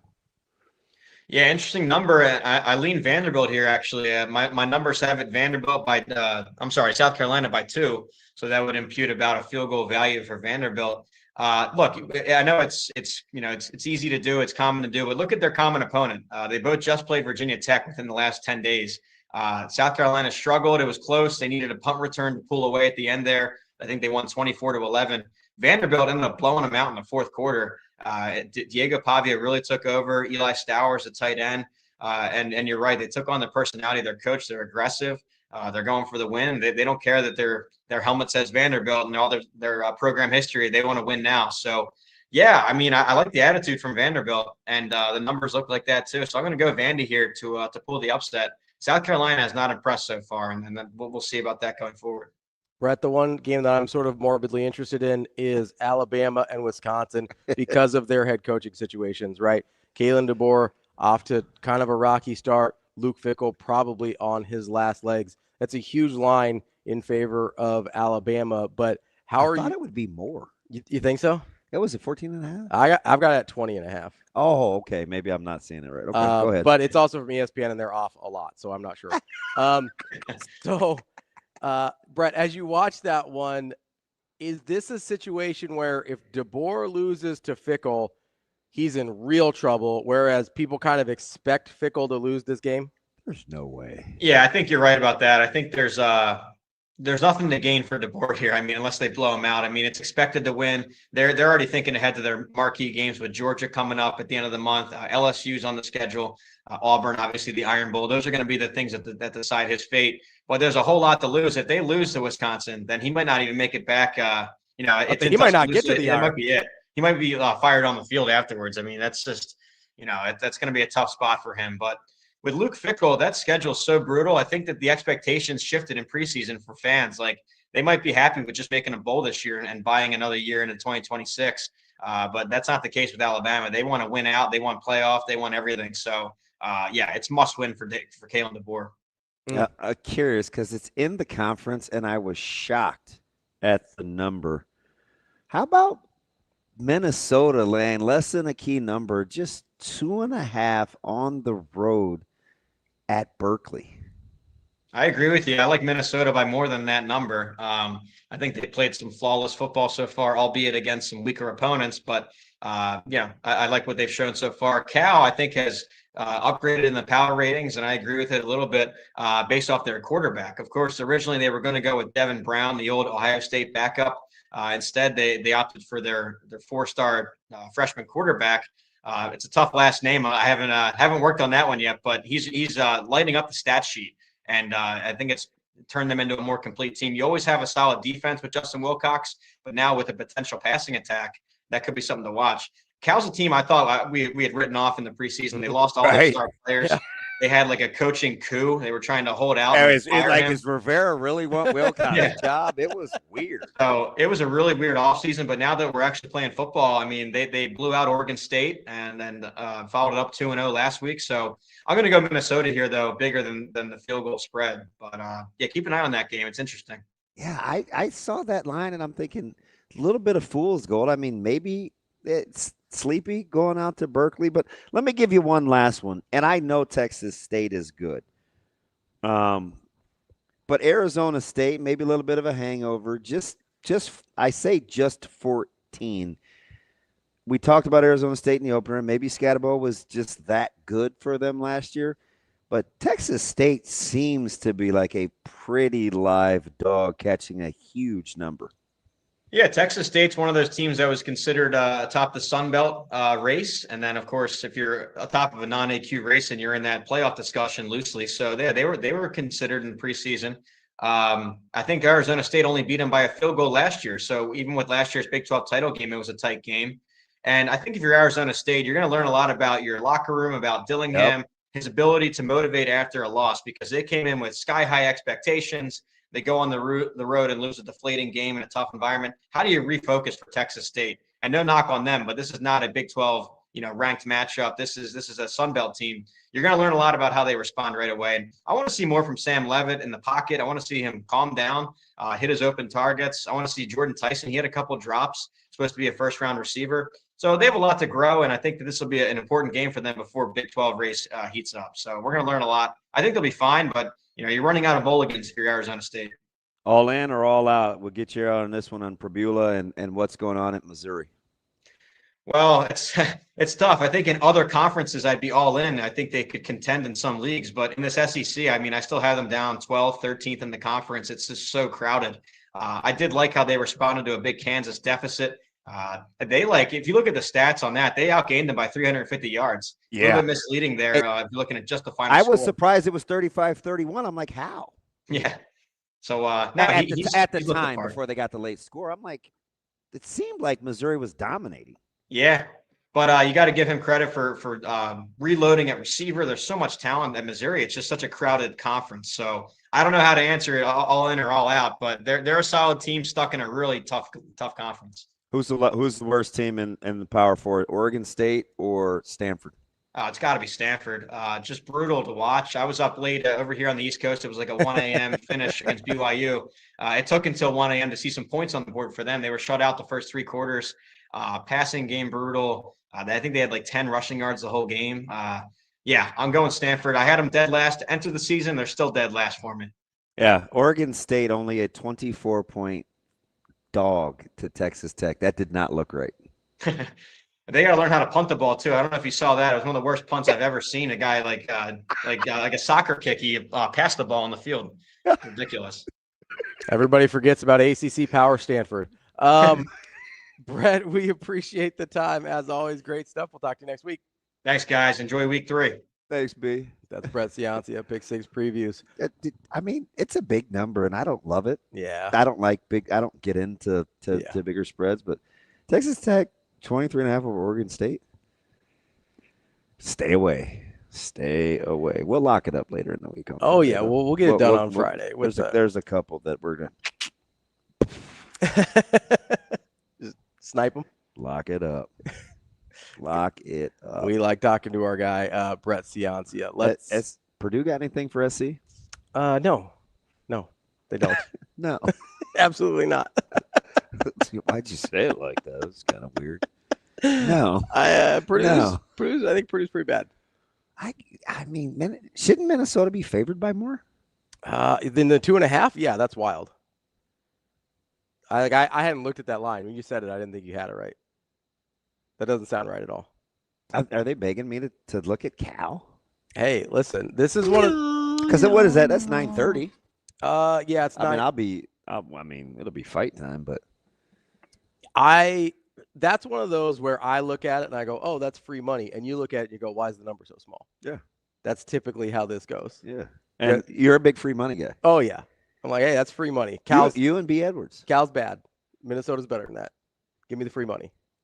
Maybe they're factoring in travel. Number doesn't look right though. Oh, that's what I did with Illinois Duke last week. I was like, hey, they're better than. I think it was 2.5 with them too. I got they're better than Duke. And I've talked about Brett Pry for more than anybody else in Nebraska at Tech. What would you have made that Old Dominion line? Old Dominion. It's in Blacksburg. It's got to be at least like, I don't know. Virginia Tech's not very good. It's got to be at least like 17. Old Dominion. Yeah, minus 10. What? Yeah, 7.5. Come on. That's wild. Yeah. That's where we're at in you can Blacksburg. buy a hook to a 1-score game against Old Dominion. Correct. Good Lord. Yeah, he's in trouble. Yeah. Were you impressed with what Illinois did late against? Yeah. Illinois is pretty good. Duque? Well, Illinois is pretty good. They might have had I don't know if they've got a leap in them, but they might have a little mini level that I didn't see in them. I think they've played pretty well this year. I'll take it. They took care of business against Western Illinois, which you do what you got to do. We need a stock up, stock down report on Thursday before we head into Big Ten play next week. Because I'll take it. There are a couple of teams. UCLA, stock way down. I'm floored. I thought they rebuilt that D line enough. This is what I was worried about. I was never all in on Nico anyway. Yeah. But so that part. It kind of is what it is. Defensively, I thought that they would figure out that defensive line. And my concern may not be their actual problem. It might not be. That bringing in Nico last minute could kind of. No, you want it to be because you don't like him. So no. I had to I don't necessarily want it to be. I think that's a real thing that could happen when you're preaching culture and you've got this guy in there. I don't know if they like Joey Aguilar or not. I have no idea. Like the Root teammates, I have no idea if they liked him or not. But if you're preaching culture and like working hard and doing your job, and then you kind of what seemed like sell out at the last minute to get a guy, I wonder how that can affect the locker room. And I don't know if that's the problem. They might just not be good enough. Yeah. Right. I have no idea. But I do think they're I think they're worse than I thought they were going to be. Has New Mexico ever been must win? It is now. Well, you have New Mexico and Northwestern before you play Penn State. Yeah, I mean, you could. You can. Listen, they gotta go to Evanston, and I'm not making light of that. I'm just saying, like, that ain't no gimme. I mean, yeah, when you're playing as bad as they are, there's. So New Mexico is must win. Absolutely. The Lobos are must win. Absolutely. It's at the Rose Bowl too. I don't even know if it matters because nobody goes to those games. Going. Nobody. New Mexico might travel better than UCLA. Hey, you realize? Hey, you better record that too because it's on BTN. Always, I record all the games. Were you disappointed Nebraska hasn't made BTN in 60? I am super annoyed by it. Are you mad? I'm not mad. It's a little annoying. I understand the first. Just go key plays on YouTube. I don't want to do that because then I miss too much. Like if I'm rewatching more stuff, than you'd watch in BTN. Yeah, because you don't miss any plays in BTN and 60. They just condense everything. Yeah, but the key play is in how many key plays do you think there are if you go back to YouTube TV for Nebraska, Akron? Oh, for Akron, I don't know. I know a lot of times there's like. What's a big number? I don't do it enough. What's a big number in watch key plays on YouTube TV? In my experience, if you get into like past the 10-12 range, you're in a lot. Do you know how many watch the key plays there were in Baltimore, Buffalo? Oh, there had to be a bunch of, I don't know. 48. Is that a big no? I don't like. I need somebody because I don't do that. I would just watch the game. Yeah. Right. But I did want to see what happened after, like what they considered a key play after the quarterback sneak from. Yeah. Yeshua, Josh Allen. Yeah. And they showed the going for two and they're running the route short on third down. Did you want Harbaugh to go for it? No, not really. Really? I didn't. Huh. So you know what I figured out watching it though? What's that? And I was just a glutton because it stemmed from me asking the question to Ty yesterday. Because the numbers that Baltimore put up offensively, you're thinking can't lose that game. Again, a 94 rating for your quarterback, and your QBR rating, which is a little different than just QBR, was 144.4. They ran the ball for 8 per. Yeah. He only had 7 incompletions. I don't know. I don't know how you lose that game. So I'm going back. Man, we're not talking enough about Baltimore's defense. Man, Jair Alexander. They got gashed. What happened? Remember when he was good? Yep. Not that long ago. They got gashed. That's why when you asked yesterday. They're just throwing the ball over his head. The PI that he had that's extended that drive. Terrible. Was pretty bad. That's why when you asked Ty yesterday, was that a Buffalo or a Baltimore thing. Yeah, you need to move a Baltimore joke. Absolutely. You can't be up 40-25 with under 4 minutes left and lose a game and have it be the other team did it to you. You were complicit. Even though Josh Allen is pretty sweet. Absolutely. Josh Allen could have still been pretty sweet, and unless Baltimore pees it down their leg, he still doesn't win that game. We'd look at him and be like, "Oh, crazy game for Josh Allen and a loss." He'd have the Mike Trout line. Mike Trout went 4 for 5 and hit 4 home runs for the Angels, and then lost 8-4. Like that'd have been the Josh Allen line. You're all right. Unless Baltimore is like, "Oh, here you go. We got this for you." Their defense was awful. It was wild out here. That's DB. I'm Ravi. Lulla. More Hurrdat Sports Live coming up next.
Imagine your first dream home and the feeling of walking inside for the first time. With Centris Federal Credit Union's first-time home buyers program, you are at the doorstep of bringing your vision to life.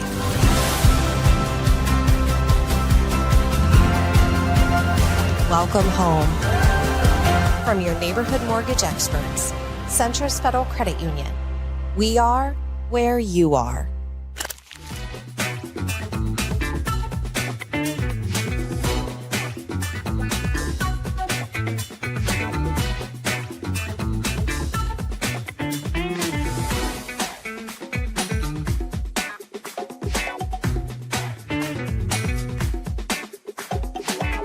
Our question of the day, Huskers wins on this season, over or under 9.5? Go Big Red, over! Have you looked at Matt Rhule year 3? Come on. Baylor, Temple, over 10 wins. We're going 10-2, easily. I think we're going 9-3. Oh, we're going over 100% Nebraska all the way. I agree. Over 9 for sure. Because Solid. Jalen Graham's dad is the best. Grandpa, he's 100%. got it. We're going to be undefeated going to College Station, Penn State. Better be a whiteout. What's happening? Because the Huskers are coming, all right? Last year, they got to a bowl game. This year, it's a whole nother level. And that's getting 10 wins. Playoffs. I don't know about football. I know about beer. I'm a Hawkeye fan in disguise, so I don't comment here. I don't think they're going to hit 9 wins. I think we go 11-1 this year and go to the playoffs this year. Okay, we don't play Indiana. So, I mean, hey, 12-1, hey, that's my prediction. Over 9.5 wins. Hammer the money line. Skurs are back, baby. Skurs by 90. Let's go Big Red, huh? And remember, for the best sports book in Nebraska, be sure to visit Warhorse Casino in Lincoln and in Omaha.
You're listening to Hurrdat Sports Live.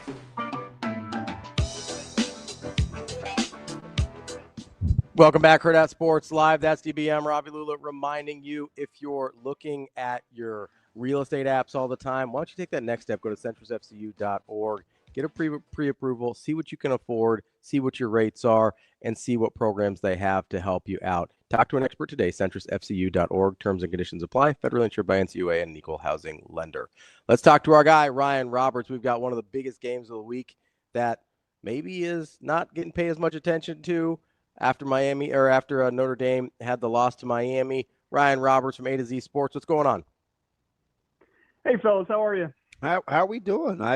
I feel like we are always talking to you about drafts and the NFL big pictures, and now we're going to kind of like drill down into actual college football games, man. So we appreciate your flexibility. No doubt. It's, like you said, it's a little bit of from a Notre Dame side of things, it's a little bit of a strange week so far. I mean, you obviously had the letdown in Miami. You didn't play an overly good game, but you still managed to keep it close in the end. You lose that game, and then you go right into a early season bye week. So like for the last week or so, Notre Dame fans have just been kind of laying low in the grass a little bit, like still remaining hopeful because you're still a top 10 team ranked. But, I think some Notre Dame fans are a little bit, I guess the word is anxious kind of coming out of this bye week to see what they could look like at Texas A&M, because you typically, over the last couple of years anyway, Coach Freeman's teams have been very prepared after tough losses. You kind of see them kind of rebound pretty well, but then there also have been some mixed results at home openers the last couple of weeks too. So a couple of years, I should say. So very interested to see what they look like this week. But it's been a little bit of a mixed bag the last week from Notre Dame fans. All right. So of kind of a couple of narratives I felt like immediately were coming out of this game against Miami. Number one, we may have found something with CJ Carr. I don't know if I exactly felt that, but I do know that that's a thing, right? I think we have something in Carr. The other thing was, why didn't they run the ball more? Okay, so of those two things, which one are we more apt to see bear fruit against A&M? It's a good question. I think that I think it was an interesting just kind of parallel between the two in the first game, because I do think the lack of being authoritative in the run game, I think, was a little bit based upon you were trying to get, ideally, some easy looks for CJ Carr in the passing game. So what they were doing was there was a heavy emphasis on the RPO game and early in that game. And I think that CJ pulled a couple times when he shouldn't have pulled, to be honest, right? Like he threw that interception, obviously, off the tip ball. Apparently, and they talked about it in the presser this week from Coach Freeman, there's probably going to be a little bit more of an emphasis of like, hey, CJ, this is an RPO look, but like, we really would rather you give here. Yeah, what I mean? That's something you can't sprinkle in, right? We run that a ton. You can't sprinkle in RPOs. You have to rep the heck out of those reads. Especially for a kid that he's a smart young man, which is why he's in the position he is only a redshirt freshman. He's kind of had that billing since he was a high school sophomore and junior, which is kind of his football acumen. But he's a first-year starter. He's a first-game starter, right? So, like, things are going to be moving fast, and I honestly did not like the game plan there. Like, I like the RPO game with CJ Carr in theory. I think he's going to be really good at it during the course of his career, more than likely. But in the first game, I want the game to slow down for a kid. I don't want his mind going three different ways of like, all right, let's count the numbers here. Do I have a numbers advantage? Is there anything post snap that changes my numbers advantage? Then am I going to pull late? Like, I just don't. That's too much for me, right? Like, I would have liked more of maybe heavily relying on, let's get the run game going. Let's work the play action game off of this. And then later in the game, as he kind of has his bearings, the game's slowing down a little bit, then let's mix in that stuff when he starts to get a little bit more comfortable. So I understood the ideology of it, but I do think that it was a little bit too much. But for like the future, I would be shocked, and I mean shocked, if Notre Dame against Texas A&M didn't come out and try to run the ball heavily. So I think there's going to be less RPO. I think that we're going to see CJ Carr maybe off to a little bit of a slower start in the box score, just because I do think there's going to be a heavy emphasis on let's get our best player of the football. And I mean, you could argue that the two best players in Notre Dame's offense are their two running backs. So I think there's going to be a heavy emphasis trying to get the run game going. Yeah, I was shocked. And I think it was on, the heels of watching, Clemson's ineptness at offense, even as good as Klubnik is supposed to be, right? They let LSU just play without worrying about the run. We let Miami just rush the passer without really fear of the run game. It's just, I thought, I don't know. I guess I like C.J. Carr's emergence, but, man, I sure would like to have seen them commit to the run more, especially downhill. Yeah. Well, I think my biggest letdown from the game, honestly, was outside of even just the ideology of how to best implement Carr and get him comfortable, was I thought the Notre Dame offensive line didn't play overly well, right? Like I thought that they really kind of let him down a little bit, just both not only as a run in the run game perspective for the opportunities they had, but I think the pass protection was very iffy, especially obviously on that last drive. Those guys were pinning their ears back, though, Ryan. That is tough with two first-rounders rushing the passer. It's not easy for sure, but I don't think you made it easy on him either. I think you made it easy on him, right? Like it was too predictable, I wanted more play action. I wanted a more heavy emphasis on the run game because I think that's how you mix and match and try to confuse a pass rush, is try to slow them down a little bit outside of the screen game, which obviously they were trying to do. But you need to kind of make those defensive linemen think a little bit. And I just think that you kind of let them off the hook a little bit and didn't really try to speed up their thought process at all, and that turned into the production. So I think the offensive line didn't play overly well, but again, Jeremiah Love's your best player. He's your best player. There's no question about it. And he is a guy that also can affect the passing game as well. I did like you guys do it to him. In the pass game. Yeah. That's been a huge emphasis. For spring practice into fall camp and everything that we've had availability for on talking to Coach Denbrock and Coach Freeman, they really want to get both the running backs on the field together a lot as well. So the emphasis of Jeremiah Love splitting out into slot at times, being involved in the screen game, out of the backfield opportunities. I think that will be sprinkled in a whole lot more too. I mean, that's a young man though. He's not going to be here after this year, right? Let's be honest with ourselves. He's not going to be here as a senior. So you need to be able to utilize him in as many ways as you can because the offense should run through him. And Notre Dame does have a lot of good secondary options in this offense. I think Jaden Greathouse and Malachi Fields and Jadarian Price, you have a lot of great options off of Jeremiah Love. But I mean, Notre Dame fans, just in general, we haven't seen a running back like Jeremiah Love in South Bend in a very, very long time. So utilizing as much as you can, I think, needs to be a point of emphasis moving forward. The offensive line play, I think, does need to take a step forward as well. Ryan, after seeing the Miami game, what are some things you think Texas A&M does that could give Notre Dame some problems? Yeah, I actually wrote an article about this yesterday at AZ Sports. So I think is the number one thing that people are going to be looking at after what Ruben Bain and Akeem Mesidor did against Notre Dame in true passing situations, right? I do think that a lot of people are going to look at Cassius Howell, who had the back-to-back sacks this past week against Utah State.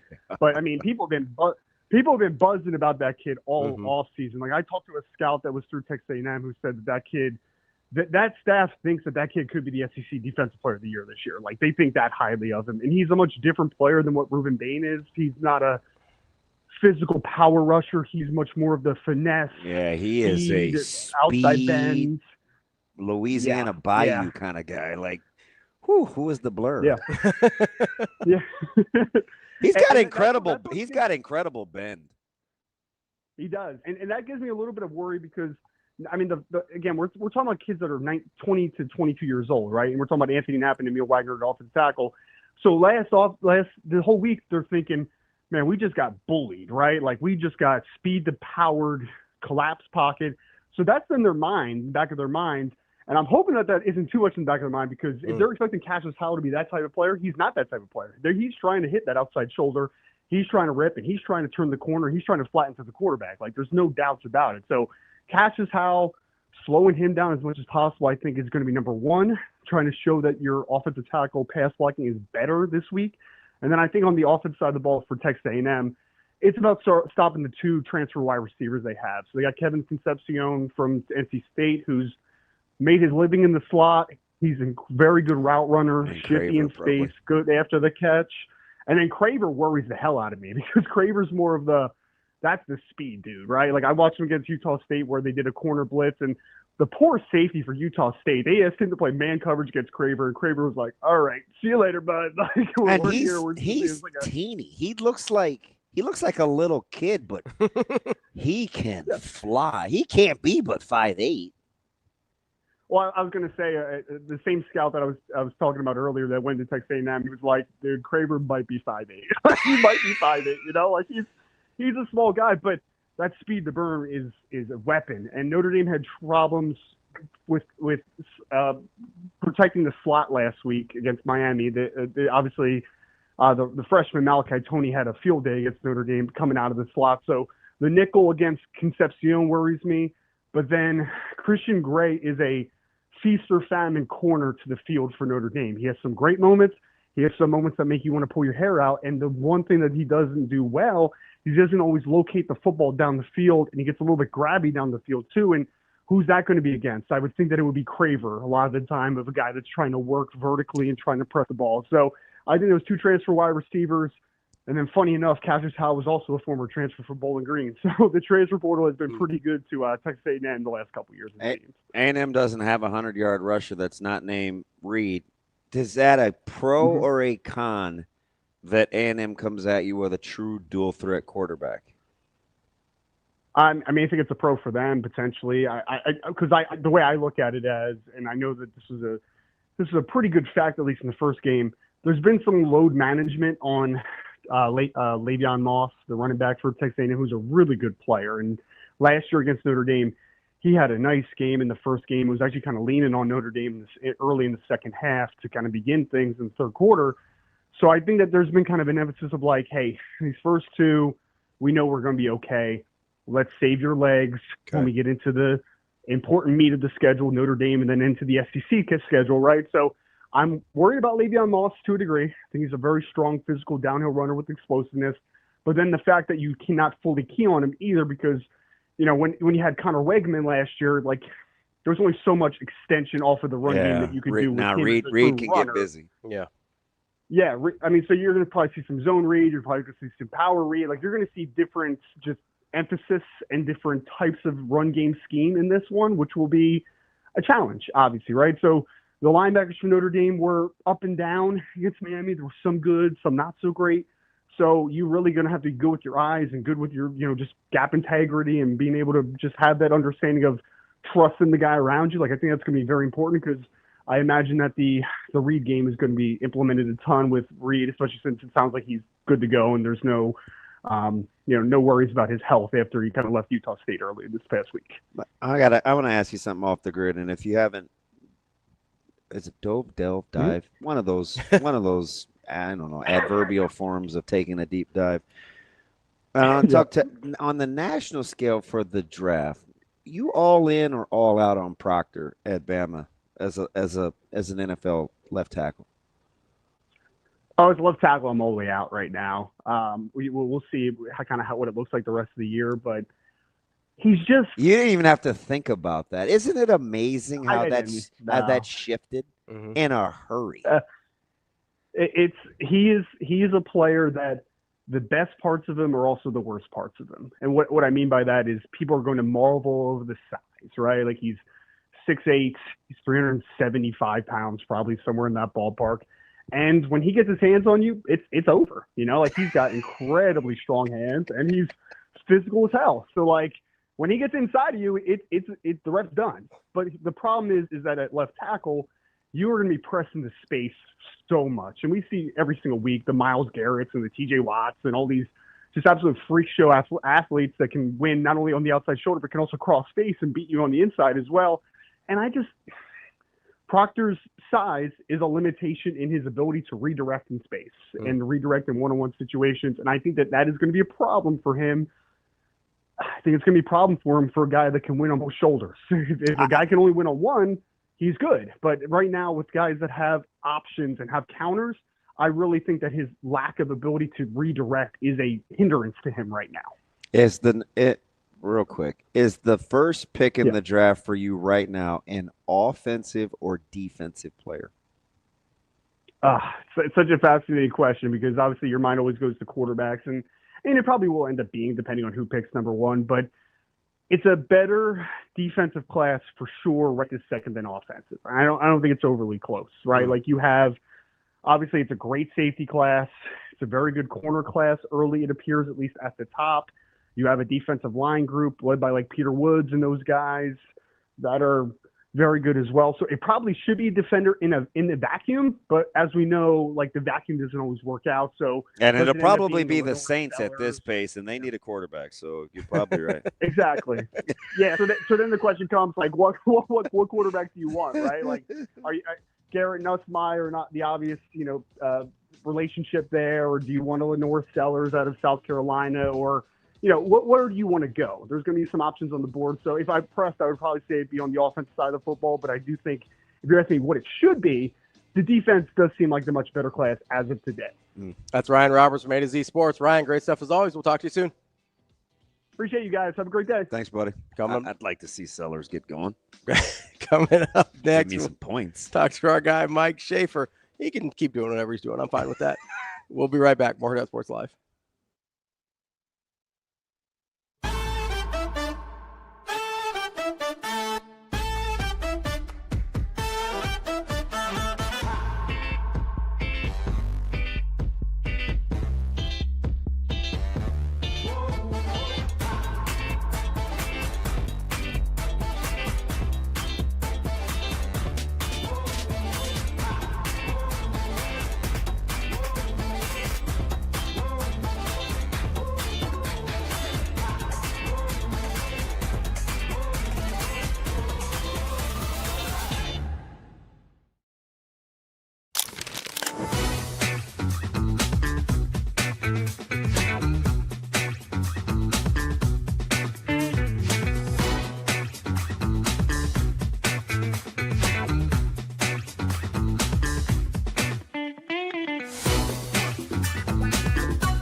Imagine your first dream home and the feeling of walking inside for the first time. With Centrist Federal Credit Union's first-time home buyers program, you are at the doorstep of bringing your vision to life.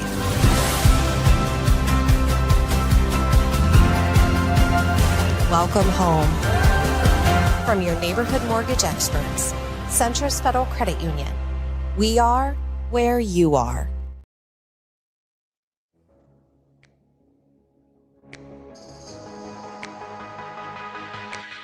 Welcome to Hurrdat Sports Live.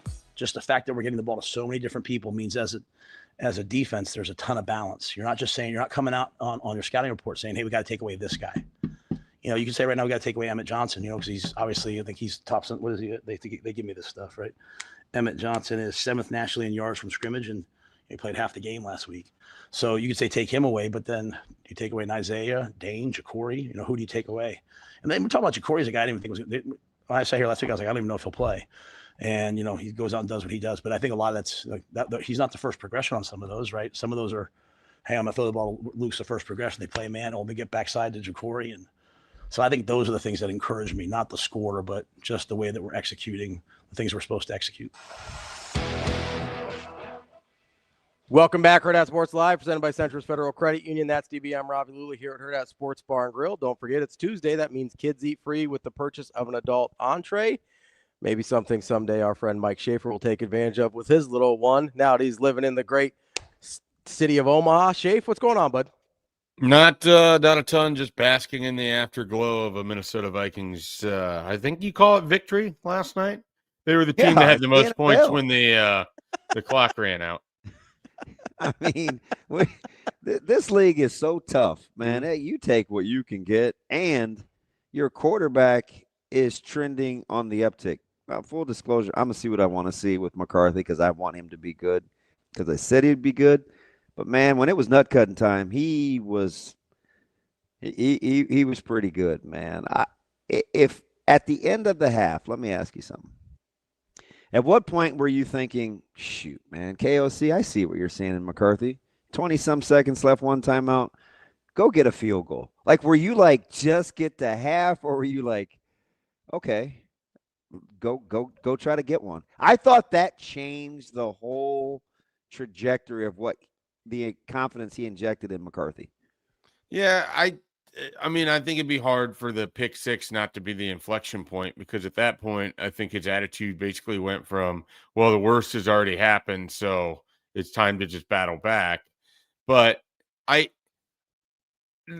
the sort of thing that struck me is like how much it seemed they could have probably gotten more than 7 plays out of him in the preseason. He just looked skittish. Like he looked really timid early in the game. And then I do think there is something he threw the pick six, and it's just, it really can't get that much worse at this point. For me, the annoying thing is how the Vikings just seemed like they were self-destructing beyond just JJ McCarthy, but the play calling wasn't particularly helpful for them. Defensively, they were just allowing Caleb Williams to escape everything that they were doing. So they finally settled in, and it took them a long time to do so, and they looked like a much better football team. And we talk about culture on here all the time as it relates to Nebraska football. I think in the NFL, what Kevin O'Connell has done with that locker room and the culture for the Minnesota Vikings is absolutely outstanding. I mean, you look at the way the guys responded to JJ McCarthy, and they want to win too, but you can tell they believed in him before that touchdown run. After that touchdown run, it was like, okay, we like this guy. Now he's our guy. He's one of us. He's going, into battle with us. So they did this with Sam Darnold. He did it with Kirk Cousins. He did it with Josh Dobbs and Nick Mullins. Like Kevin O'Connell's ability to build up those around him and build up that culture and put people in position to be successful. That's the thing that gives me the most hope as a Vikings fan. I mean, it's Kevin O'Connell and what he's doing in that building. There's something special up there. I don't know that it's going to lead to titles, but as a fan, as someone who just appreciates, what they're doing there, it's great. I mean, I would much rather that than the culture that they had with Mike Zimmer at the end there, where everyone hated everyone. Schaefer, I don't want to extrapolate too much after game one of JJ McCarthy's NFL career, but I am fascinated by a guy where twice, once in college, once in the NFL, his best moments may have come after pick sixes. Yeah. I give him the credit for being able to flush it and continue forward. And again, I think there's just this element of, hey, like once it goes bad, it really can't get any worse. I think there's a story out there that he basically said, is there anywhere else you'd rather be, to the guys in the huddle when they're talking about trying to come back against the Bears last night late in the third quarter. And so I just think that's kind of his attitude. And that's refreshing.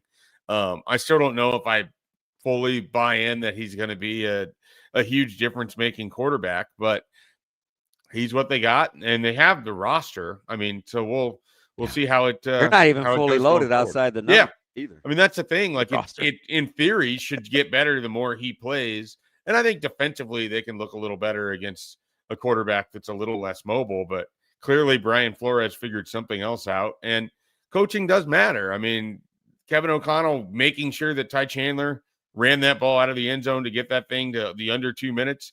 It's a small thing, but it's a huge thing all at once. And you'd much rather have the coach who's doing that and feel good about that as a fan than certainly the reverse of it. I'm the last person that wants Ravi feeling good about anything. But, I mean, this guy stretched out 5 months of year 2 quarterback expectations all offseason, right? The Lagways, the Sellers, the why can't it be Raiola and Manning. And maybe we're too close to it here to appreciate Holgorsen and Raiola for what it is. But if there were, and we heard the murmurs, well, they needed to do this against Cincinnati, and Coach Rhule was like, hey, man, 33 completions, 10 different receptions, guys, like, hang in there. Then we saw last week, and then we couched it with the competition. But when you look at how he's playing and manipulating this offense, where are you kind of at with the expectation levels of what he's capable of versus what you've seen so far in his growth? Yeah, I mean, I feel like it was a weird offseason in which we downplayed the idea that Dylan Raiola could be a breakout quarterback this year. I mean, like how many times on this show with you guys, we'd be in a discussion about, well, what do you think the strength of Nebraska's offense, or what's their best position group? And, I even answered it at times where it's like, it's quarterback. Like they have a guy that we think can be a stud. He wasn't last year, but he was doing something that nobody else was doing. This is the thing that kind of drove me nuts all offseason in the national quarterback conversation. Like, we want to elevate guys who haven't failed yet because we looked at Dylan Raiola and called last year a failure when he started 13 games, 11 against Power 5 or Power 4 opponents, went through it with an offensive coordinator that they changed out to a different one, with a wide receiver room that maybe wasn't the best. They turned around and added some more talent. They brought back a running back that pairs up well with them. They have an offensive coordinator that might have a better ability to get more out of them. And yet, from the national perspective, and even locally, I felt it too from some of the within the fan base, like there's just this real doubt that he could be a difference maker. And I know a game against Akron shouldn't change that, but it shows you that what's in there. And we've known all along he has special arm talent. So it shouldn't be shocking to us that when the talent gap is what it is, he should absolutely be able to go off. That was a guy who wasn't scared of Akron's coverages or their safeties or whatever they were doing. He was letting it rip in the middle of the field, and it was great to see. I just, have been somewhat dumbfounded by there's so much effort to downplay what Dylan Raiola did last year when no one else did it. No one else started 13 games as a true freshman.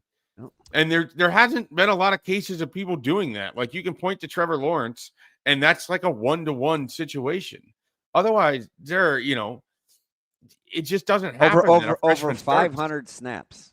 Yeah, I mean, he's absolutely going to have learned a lot in that experience. And just like with McCarthy, you get a lot of firsts out of the way.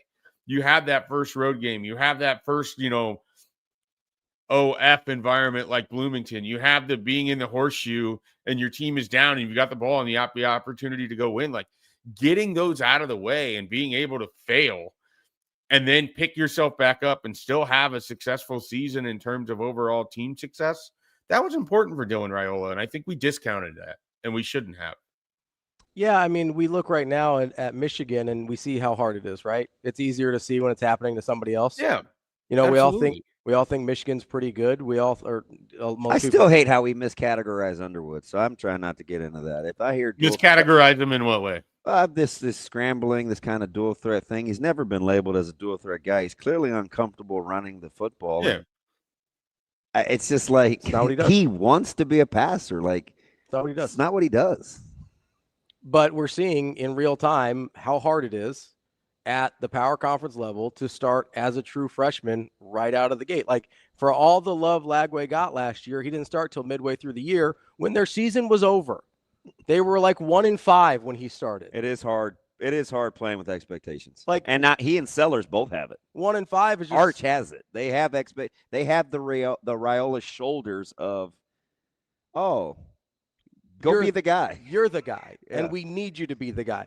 Raiola had that from the jump. Lagway walks into a 1-5 room and is like, well, can't get any worse. Let's see what happens. Sellers, and a 1-5 room with a defense that absolutely took over games against LSU and Ole Miss and allowed him to just kind of work through it. I mean, like, when we talked about DJ Lagway and there's all this credit given to beating ranked teams, it's like, yeah, I mean, he threw for 202 yards on 13 for 23 with a touchdown in there. Oh, by the way, his defense had 12 tackles for a loss, 8 sacks, forced 3 turnovers, and set him up with field position inside the 50 twice.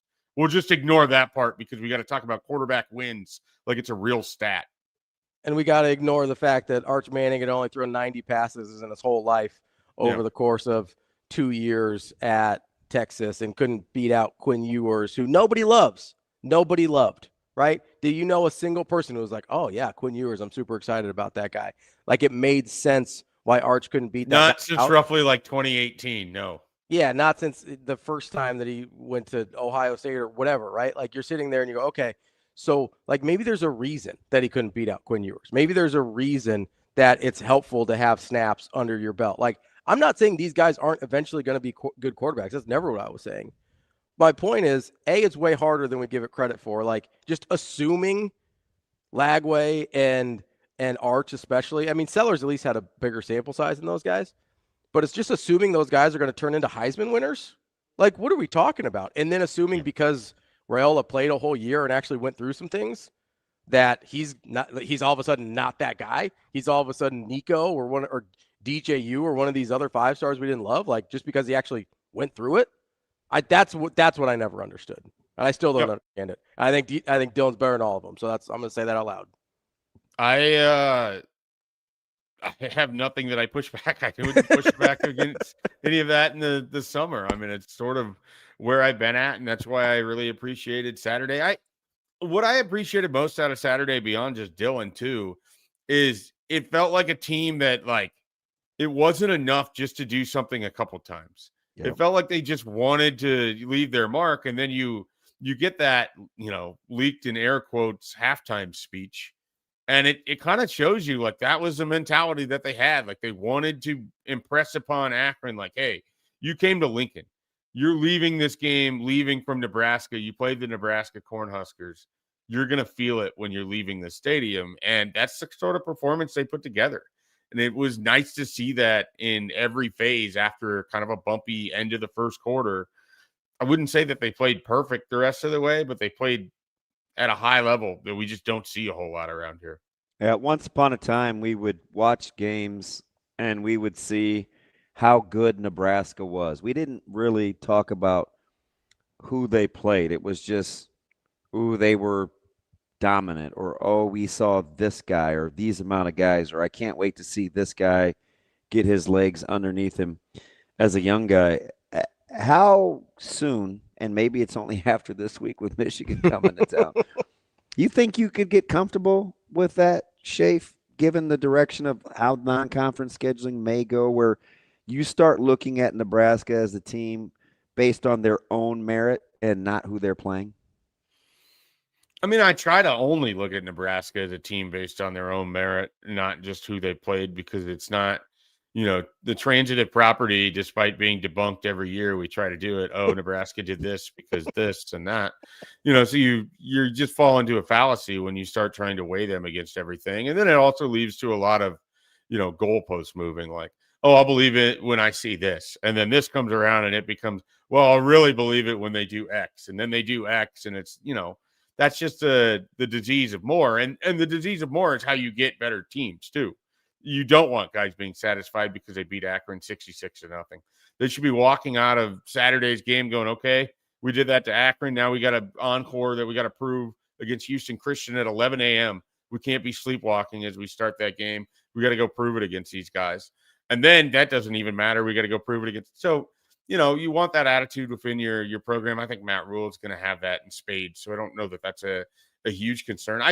For me personally, as someone who covers it and someone who just enjoys watching football, it was nice to see the depth on display. It was nice to see guys have opportunities to prove that Nebraska has a roster that feels deeper than what we're accustomed to, certainly in the lean last 10 years.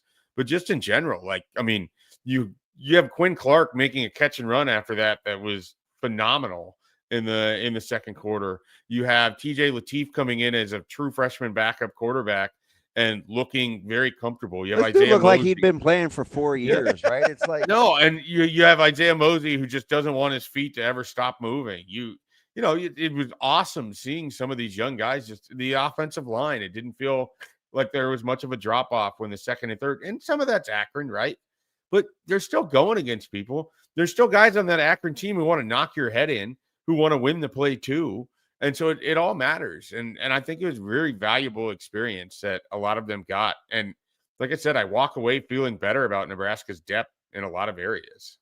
So, Schaefer, you walked me right up to it, so I'm going to go there.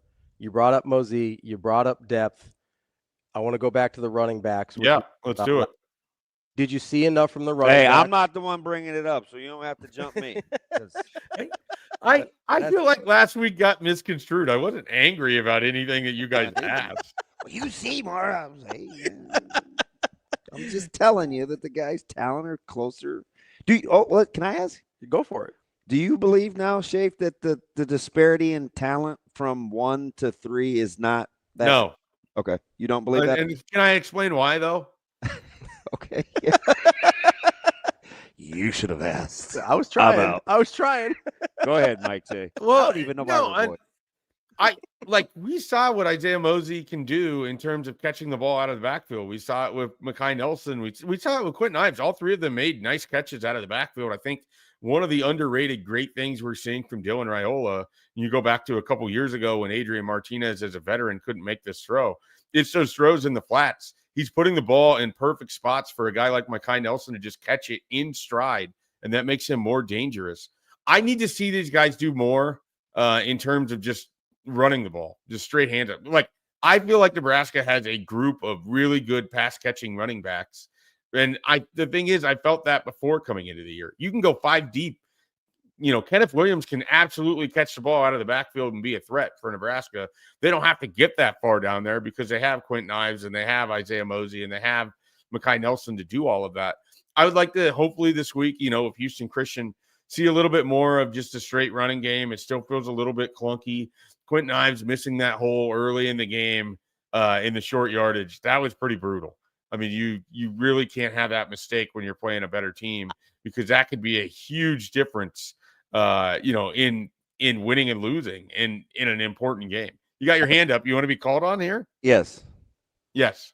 So real time, I think I said it out loud and I wanted it back because my job up as an analyst isn't always to harp on what I would have done. Mm-hmm. But you could clearly see, right, if he stays just to the right, Yeah, the block for the tight end block was there. He walks that in, but we're having this conversation like Nebraska was leaving points out there. I'm like, for me. He missed. He just missed the That hole. was a prime example of tactical versus technical. Good call. The play was fine. Play worked. Well, I thought the first 2 plays was not very good. Walk through those last 4 plays before they turn the ball over. The throw to Ja'Cory Barney, that play was fine. He's the play got to call catch was that. fine. He's had It should have been a backwards touchdown. hands. The catchable ball. Catchable ball.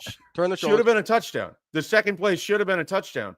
I didn't love the third or the fourth play calls, but they should have already scored twice. Yeah, they before shouldn't have got to to that, right? Because I agree. 100% agree. Because as a play caller, you're thinking, I'm 2 for 2 on it working. Yeah, and I got nothing to show for it. So you get outside of what he's probably telling himself, and I'm not pretending to be Holgerson. He's probably telling you, guys, this is pretty routine. This is what I drew up for you. So now I've got to, I'm guessing that's how he's thinking. Now I got to try something in else. his head. So then what do we say? Well, I didn't love those next 2 play calls, but I think he kind of in the moment probably got outside of himself based on the results that the first 2 basic things didn't yield.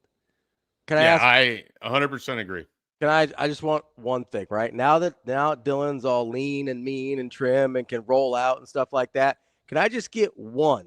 Can I get one GD goal line bootleg? Bro, he's ran for 3 first downs. I said he only needed 9 on the year. So he's a third of the way there. That's my point, though. He can roll out a little bit now. Give me one play action naked boot on the goal line like every other team that I ever watched play football does, because that play seems to work 110% of the time. He said lean, mean, fight. Lean, mean, fight machine, rock. Can I just get one of them? Can I just get one ever? Look, I'm not opposed to that play call at all.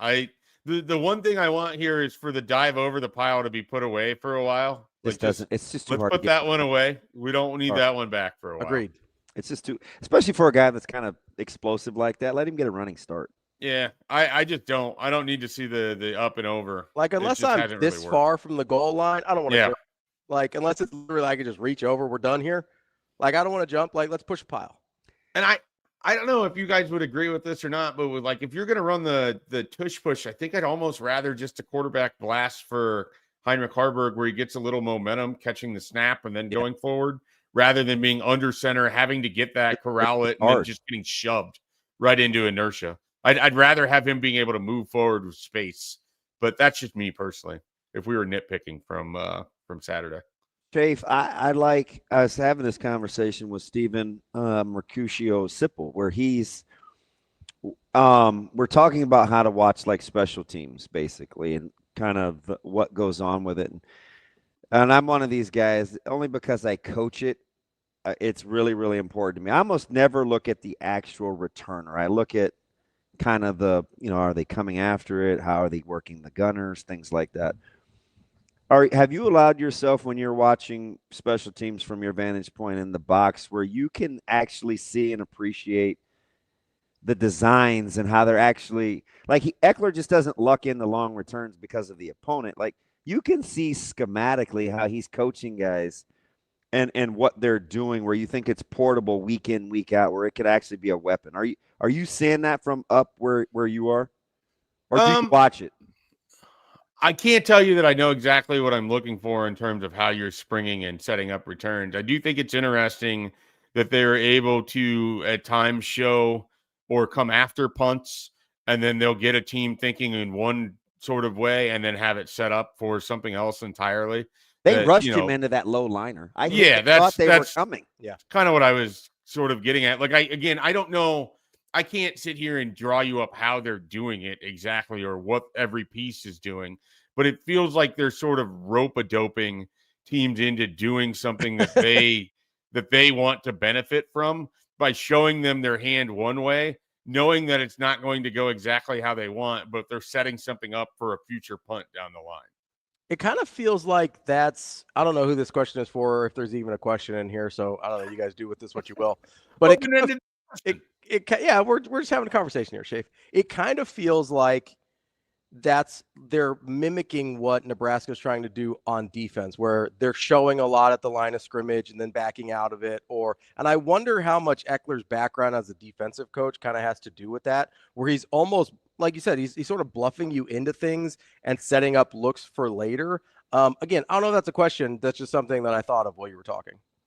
Yeah, well, I think that's, the first thing you think of is how a team would show that they're going to be in man-to-man and that they're going to blitz, and then they're back off into a zone and hang in the areas where the quarterback's hot route might be. I mean, that's you're trying to bait that sort of action. You're doing the same thing when you're showing on punt return. You're showing a team punting the ball that you're lined in a certain way that it seems like the pressure should come from here, or that you shouldn't have X amount of people back there to be set up to block, but then you do. And you also are able to bring pressure from other areas because they're going to overload or think that you're going to come from somewhere else. So I just think it's a little cat and mouse game that Mike Eckler can sort of play within that. And you're right. I mean, his experience as a linebackers coach, knowing sort of what that's like when you can bluff somebody into doing something, you have to stay at it, and you have to have trust. And this is a big thing that seems with Eckler. If he's putting someone out there to play for him, it means that he explicitly trusts that you're going to do your job. And if you do your job, everybody else does their job, someone makes a play, boom, you're off to the races. But it just really comes down to trust that he can move these guys and know that they're going to do what they're supposed to do so that you can set something up for later. And there's a handful of guys, I can think of 3 in particular, that won jobs on the roster that continually move up the depth chart on defense from the work that they do on special teams. So isn't that the way that it should go, though? I mean, that's the idea. Like, Matt Rhule had that quote, I don't know if it was a spring, I don't know if it was a fall, about like what a winning football program looks like. And it's when you have guys that are in there for multiple years that kind of incrementally build their way through things, that when it's their opportunity, they've been game tested and tested in different ways. He was talking specifically about the offensive line. Like, ideally, you get a freshman in that redshirts as a redshirt freshman. Ideally, he's competing and getting in Akron and Houston Christian level games. And then his second or third year, he's ready to absolutely fire his gun for you. I mean, that's the same concept spoken a little bit different way of what we're talking about. Like, to get on the field for Nebraska's defense right now, they should have enough depth where you're going through special teams. Like, that's your avenue to prove, hey, I can be coached. Hey, I can do what's asked of me. Hey, I can make a play. Hey, I can do this. And then you're going to get more opportunities because of what you're doing in the coverage units to be able to go play on the field on, Saturday as second team defense, or stepping in to give a guy a breather or what have you. I mean, that is absolutely what Matt Rhule wants to do. And so if that's the route it's going, it again should make people feel better about the depth of this team. I think that's got to be the big takeaway from Saturday. Nebraska feels deeper than they have. That doesn't necessarily have to mean everything, but it certainly, when you run into injuries or personnel changes or whatever else, there's confidence about how deep you can go down the roster before you feel like the cliff is coming. How many eyes will you have on Central Michigan playing at the same time? At 11 a.m. on Saturday? Yeah. I'll have 0 eyes on it. I will not have any understanding of what has happened in the Central Michigan game until well after, probably when I'm home preparing myself Canelo versus Crawford later in the evening. So what's on the menu for Hudson? He seems to eat like the same 3 things. Well, he is 18 months old. He did have what did we have yesterday? We did like a crock pot pasta that he had a Parmesan garlic chicken pasta. Is that the one you had on IG? I've had that on there before. Yeah, it's very good. It's a it's good. The he's crock like pot, he's like eating in the I can see like he's in like the living room and he's just like oh no, that was a couple weeks ago. I think he's just eating a snack there, but he's living his best life. Dude is just laughing. Dude loves to eat. Yeah, so you can tell eater. he enjoys it. Yeah, big time eater. But his favorite thing in the world are meatballs. Nothing has topped meatballs. He's good with chicken nuggets, but there are no meatballs. You could feed him that every day. He'd be fine. Shay, forgive me here for not knowing anything about children. At 18 months, can they just eat whatever? I mean, his mouth is developed enough that he can sort of have. You're still like they can chew and whatever. Yeah, you're still trying to make sure that certain items are cut certain ways. Like Sure. grapes still have to be sliced in a way that Cut it's up the not hot dogs choking. really small and stuff. Yep. Okay. Not a choking hazard, that kind of thing. But yeah, I mean, he can pretty much have sort of what he wants within reason, I suppose. And you haven't found food allergies either, right? Nothing. We haven't found anything yet. That's like we found he doesn't like cheese much, which is concerning. Oh to me. wow. Oh wow. I don't like where that's going, but hopefully we can He'll get grow that out of around. that. Don't worry. He'll grow out. He discovered breakfast pizza over the weekend. He loved let's that. go. So, Let's go. You know, big breakfast pizza guy. Good things happening in his life. Are you doing that homemade? The breakfast pizza? No, we just grabbed it for this weekend. We've done it before. It's a little extra work, but it's really good. I think, going the homemade pizza route, which is going to be the next kitchen appliance I buy that I don't need to buy, is a pizza oven thing for. I'm telling you, Rotella's has ready-made dough too. It's almost like you made your own. It's a game changer. It's good when you can control your own pizza. It makes a pizza better. I think. I want to get good at the Detroit style pizza. I like the really thick crust of that. So if I had some discretionary income, you know what I'd get? It's similar to the pizza oven thing. I'd get the Bighorn that gets your steaks to like 1,500 degrees, and you can because it's a super hot, like the. Yeah. You could just like build one of those in the corner of your backdoor kitchen setup or outdoor kitchen setup. Yeah, I mean that's what we need to build anything. I struggle with Legos. Well, not you personally, but you'd have a guy that would do it. He probably does have a guy. I got a guy. He's got a guy for everything, Schaefer. Well, I'm aware. Need a lot of guys. Okay, inept. And I go, hey DB, I need a guy for this. He's got a Rolodex. It's impressive. Listen, do you know what you're working with? I can't do anything on my own. I need a guy. I find it admirable because it lets me know that I can live my life in similar fashion and still hold my head high. Did I build any of the furniture in my house? No. Does it bother me at all when I'm sitting on it? Absolutely not. Yeah. I knew it wasn't meant for me when they were still using Allen wrenches with things that they send home. And I'm like, who still uses one of these? Like, why do they put these in the packages? They're worthless.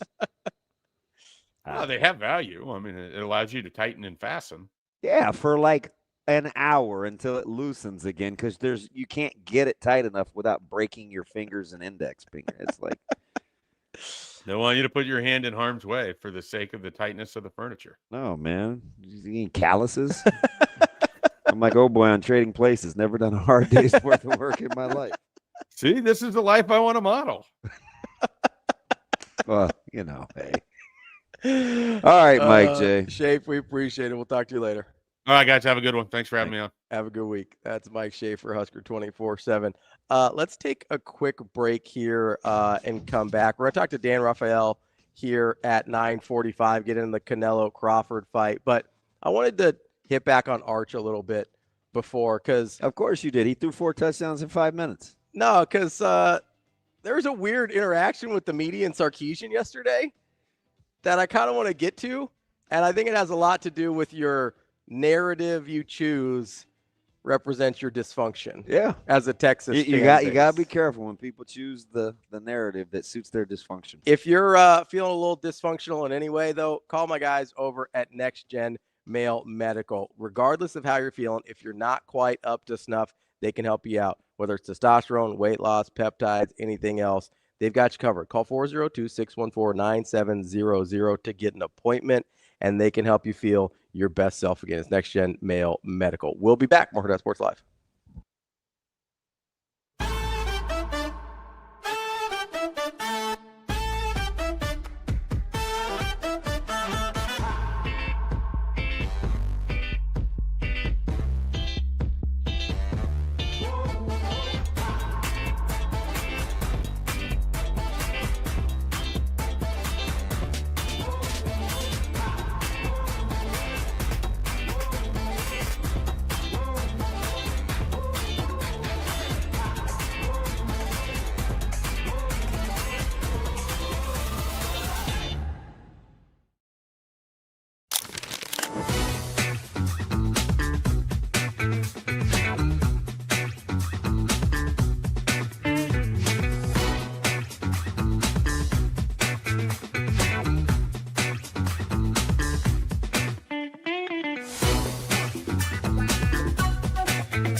Imagine your first dream home and the feeling of walking inside for the first time. With Centrist Federal Credit Union's First Time Home Buyers Program, you are at the doorstep of bringing your vision to life.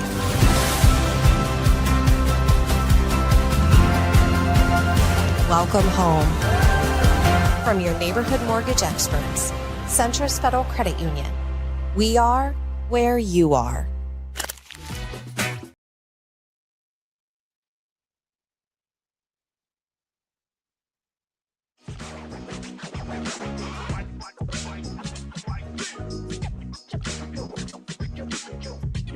You're listening to Hurrdat Sports Live.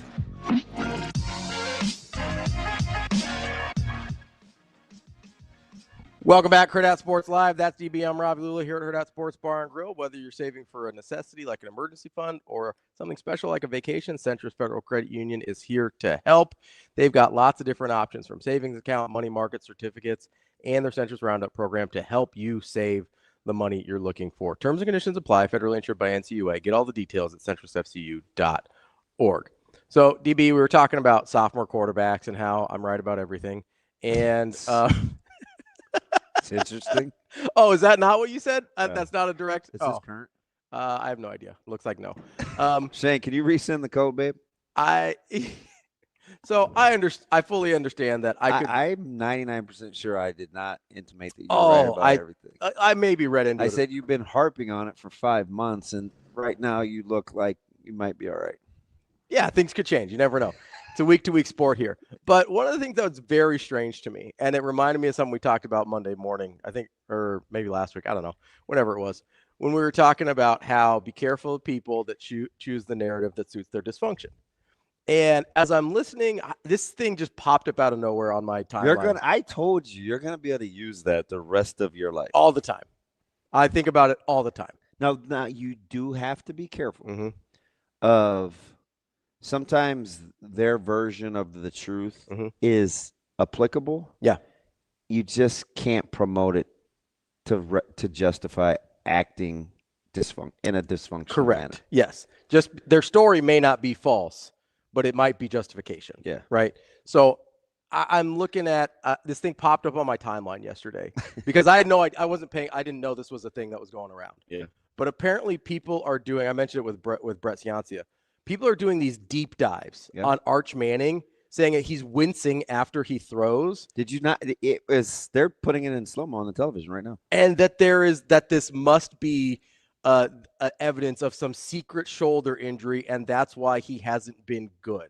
And so Sark got asked about this. Rico, can you pull up the Sark clip that we have on the stream here? Arch Manning seemed to be having some throwing pains by the According to who? Arch. Arch said that to you? No. Oh, according to who? It just looked like he was. He doesn't have any. Is there an explanation to why it looked like that? I don't know. I've never filmed any of you guys when you're using the bathroom, so I don't know what faces you make when you're doing that. So that seems to intimate that he thought that Arch was pooping the bed. No. Is that not what he meant? That's the direct correlation I made. Sark is interesting. Here's the funny thing about it, though, is so if you go back to last year in the only 90, they're all like And I listen. Yeah. Sark may not watch television. He may not. He might not. Yeah. But it's all in over. the first hour of the show that we were watching this morning. Yeah, on the 4-letter they network. Put the slow-mo on Arch's face twice. Yeah. So that's clearly what people are seeing. It is. Yeah. So he's making these weird faces. You know, it's funny though. So I went on this deep dive yesterday because I was like, this is wild, right? And so amazing. Daniel is a dummy. And why'd you pick that one? I went back and I'm deep diving on this Arch Manning thing on Twitter, right? And somebody went back to one of the 90 passes he threw last year and zoomed in on his face, and it was after a completion in 2024. He makes the same face. Like, he just makes a weird face, and people are like, yeah, have you met any of the Mannings? They all make weird faces. Yeah. That's a family trait. Like, the Manning face is a thing. Do we not know that? Were you a little taken aback by the restroom reference? Yeah, I was. I thought it was really funny because I was like, you make it sound like your quarterback's a bedwetter. Yeah.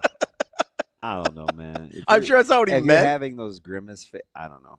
That's not what he meant. Maybe he waited too long. But or maybe he has a condition, you know? Might need more fiber. You gotta be careful there. Maybe he needs to eat some, day-old shrimp and just clear himself right out. That's not what happened. I see what you did there. The pizza was delicious. I'm sure it tasted fine. Absolutely, it was delicious. I'm just you got killed a little bit on the food stuff the last couple days. Just getting ruined. I don't even know why I thought it was. So I laughed, even real time hearing the clip that Balk Dog sent me. And for whatever the reason, I thought him describing me as insane was funny. Mm-hmm. And then last night when it kept growing legs, and I'm like, why did I think that was funny? And I was like, you know what? Maybe it's the stinky piece of cheese that, because I typically don't get mad at guys for when there's a hint of, like, sometimes I have to take a look at myself. Yeah, you're like, yeah, there's a little truth there. But I'm not insane. It's just funny how he said it. I wouldn't use the term insane. I think you are incredibly stubborn about this particular issue. I'm not going out of my way to do it. I think it's pretty simple, and I'm gonna go with the philosophy of my O-line coach. Okay. It's a lot easier to reheat the less cold that it is if I want to recreate its original taste. That's all.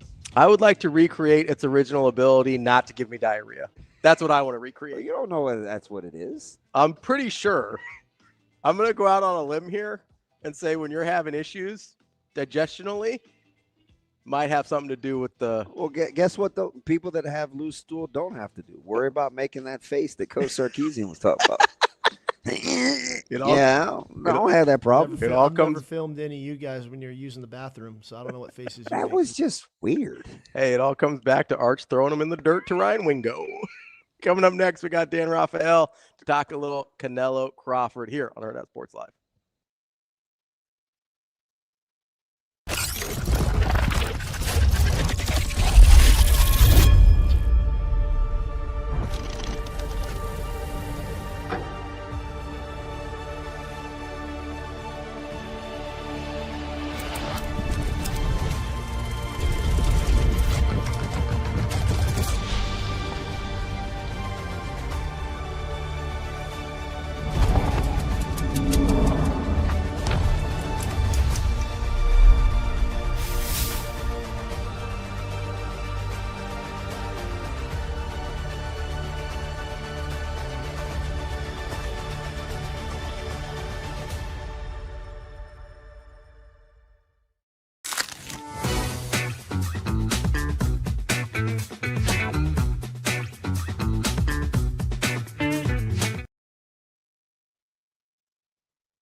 Imagine your first dream home and the feeling of walking inside for the first time. With Centrist Federal Credit Union's First Time Home Buyers Program, you are at the doorstep of bringing your vision to life.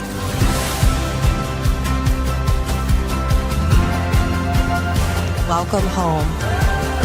From your neighborhood mortgage experts, Centrist Federal Credit Union.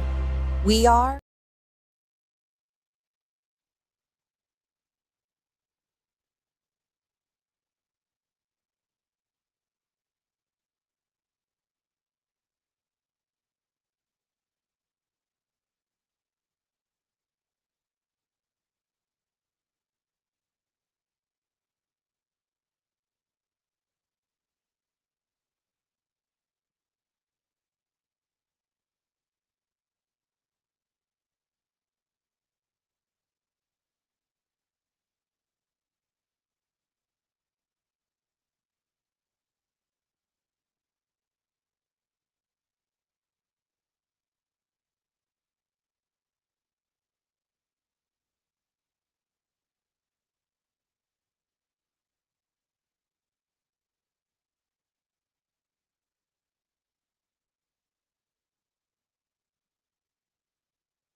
You're listening to Hurrdat Sports Live. Oh! Crawford gets up!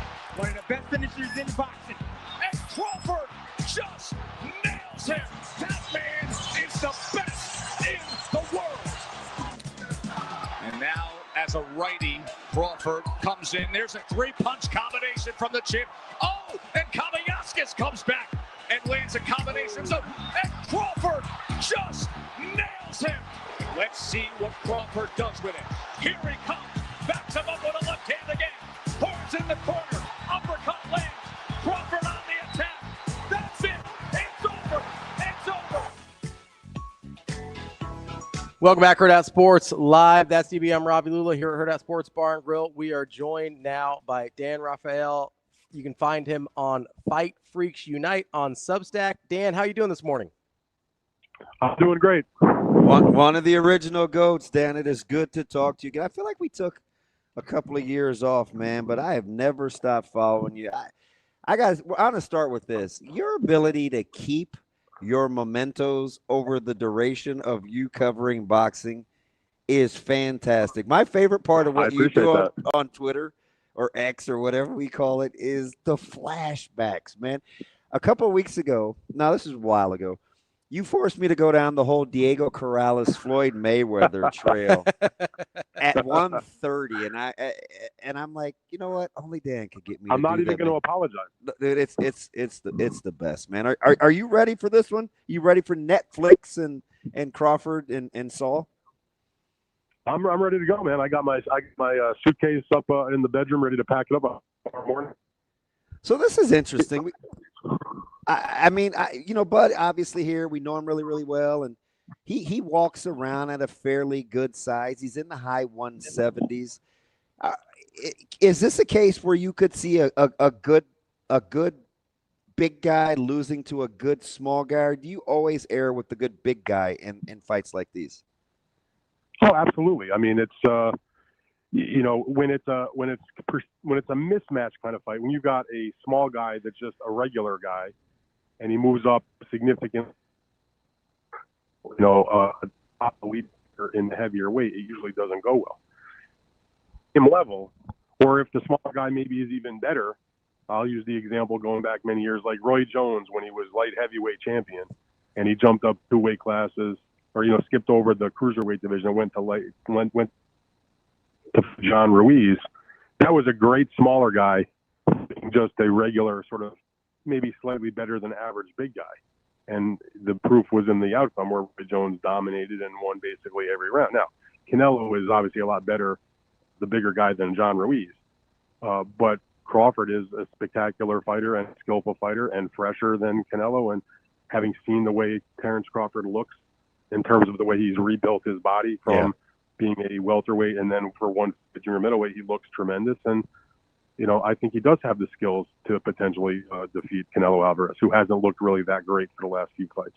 So, Dan, I'm glad you brought up the way Terrence looks, because I was a little stunned. I know you tweeted out the picture of Crawford as well. Were you kind of taken aback by how good he looks at that size? Because I was not expecting that. When he's here, I see him every couple of weeks, and I'm still shocked. Yeah, I was a little shook by it. I was like, that's not what I expected it to look like. I don't know if I'd say I'm shocked, because I know how much of a sort of a gym rat Crawford is, and that he does put the work in. And I was very interested in that, because if you go back to like the late, I think it was in near the end of July, I was in Las Vegas covering the Manny Pacquiao Mario Barrios fight, and I had the chance to have a Zoom with I've been trying to line Crawford up for a pre-fight interview. I got him on a Zoom, which we played on our podcast and put up on our Big Fight Weekend YouTube channel, so folks can go check that out. And so I'm talking to Crawford, and one of the things I asked him about, because I always had kind of found this interesting, is when you take that kind of big jump up in weight, what's the philosophy in terms of reshaping your physique of your body? Some guys they just eat the way they might between fights and don't worry about what the weight is. Some guys have a specific program. I remember years ago when Bernard Hopkins went from being a middleweight to a light heavyweight, and he employed the fitness guru Mackie Showstone, and they dealt it the way that Mackie did it, where he would take the guy, doing it the right way, not just eating pizza and ice cream, but the right foods, but bringing them up in weight, over the weight, and then doing a weight cut the way they would do if they were fighting at their weight they had previously been at. And I was curious what Crawford's approach was to that. And he was like, now remember, this is in like the latter part of July. He was like, we're not sure yet. We're definitely obviously going to eat more, but he doesn't have to cut. But he said, I don't have to muscle when I drop down. But clearly, he's put on the weight the right way. He looks very strong. And the reality is this: when you put Terrence Crawford, you didn't know Crawford was coming up from junior middleweight, but essentially welterweight, and you just plop them down next to Canelo Alvarez, at a table or on a stage, and you looked at them and you didn't know who they were, you wouldn't notice any kind of distinct difference in terms of their physical size. No, they're about the same size. Crawford has been, making weight for a long time, so you're not used to seeing him look like that. And Canelo, although he's been a tremendous fighter, great fighter, is the undisputed champion, not like a big super middleweight by any stretch of the imagination. So physically speaking, I feel like they're on a similar playing field. How about if we're going to level the playing field with the tactical side? Obviously, Diaz is, he's trained Bivol. He trained Madrimov, who had seen Crawford, trying to provide insight in terms of how he thinks this will go. When you talk about a guy like Diaz, and he's adamant that Crawford doesn't stand much of a chance against Alvarez because of his familiarity with Bivol and Madrimov, are you buying kind of what they're selling from a tactical side when you try to break this fight? Which Diaz are you talking about? Joel Diaz, where he told Ring Magazine that Crawford can't beat Alvarez just because of his experience with Bivol and when he coached Bivol and he coached Madrimov too. So I think he maybe feels like he has some insight. Are you buying the technical matchup between the two? Well, I mean, listen, I certainly respect the opinion of Joel Diaz. He's been a top trainer for a long time, and he knows more of the X's and O's and that type of thing than I do. But I've covered Terrence Crawford's entire career, and I've covered Canelo Alvarez's entire career since he's been, even remotely a name. And to me, the reason why you absolutely have to give Terrence Crawford a good chance to win the fight is because of the fact that he has that intelligence. He has all the experience you need. He's been in significant fights. But more significantly, he's just simply got less wear and tear on his body. And Canelo is maybe younger chronologically. Canelo is 35, Terrence Crawford is 37. But that doesn't tell the story. What tells the story is that Terrence Crawford has less than half the number of rounds as a professional that Canelo Alvarez has. Yeah. You think about the wear and tear it takes to prepare for all those rounds. He's a much fresher fighter. Canelo, again, he may be younger, but Canelo is pushing 70 professional fights. Canelo Alvarez has been fighting as a professional since he was a teenager. He has 520 rounds. Terrence Crawford, like I said, older, many fewer professional fights, and has 245 professional rounds. Think about how much wear and tear Canelo has taken in those rounds. He's had way more physically grueling difficult fights through his career than Crawford has. Crawford hasn't had like all easy fights or anything like that, but certainly a lot fewer in terms of like the hellacious nature of those battles that Canelo has, and it does catch up to you. And I know maybe it's an unfair thing to talk about in terms of the last fight because of the circumstances, but I just felt like Canelo looked so bad in the last fight, which was in May in Saudi Arabia against William Skull, where he was fighting an opponent, didn't really come to fight and run, and just didn't want to engage whatsoever. But he's been in those types of fights occasionally in the past, and he's always found a way to at least land some good shots. He didn't do anything in that fight, so I'm stuck with that memory and just my knowledge of their career. So tactically speaking, Crawford, if they employ a good game plan and they stay away from if they can stay away from Canelo's firepower, which he hasn't shown much of, frankly, in recent fights, then I think he has a really good chance to win. And I get it. I lack objectivity considering we're pretty close. But with Crawford, he's an elite level fitness guy, and we know that. We know about his boxing IQ. Are you relatively surprised that the power has come with him as he's moved up in weight? Not totally, but I'm not sure it's going to come to 68 with him. I mean, obviously, before he fought Majimov at 154, which was the heaviest he'd ever weighed, he had scored 11 consecutive knockouts. He had knocked out plenty of his opponents at lightweight. He had done the same at junior welterweight. Obviously, he had a long streak of knockouts at welterweight. That streak ended against Majimov, who was, the biggest fighter he'd ever faced. And, as much as I can say how poorly Canelo looked when he had his previous fight, and Bud won the fight against Majimov, but it was very close. I don't think anybody would look at that fight and say, "Wow, that was Crawford at his best." He was coming off a long layoff and didn't look particularly sharp. I have a feeling, though, that both of those fighters that they faced were not the kind of opponents that really got their, they weren't fearful of them. They didn't really think they had much to worry about. I'm not saying they didn't take them seriously, but there's a lot difference, I think, mentally, and that's a very important aspect of preparing for a big fight. Preparing for a Majimov or a William Skull than preparing for a Canelo Alvarez or a Terence Crawford. I mean, they understand the caliber of opponent that they are facing. So I do feel like from that perspective, they'll be more up for the fight, and we'll see hopefully better performances from them. And in turn, that turns out to be a good fight for everybody that's going to be watching. The great Dan, hearing from the great Dan. Hearing from the great Dan Rafael right now as we kind of preview Crawford Alvarez.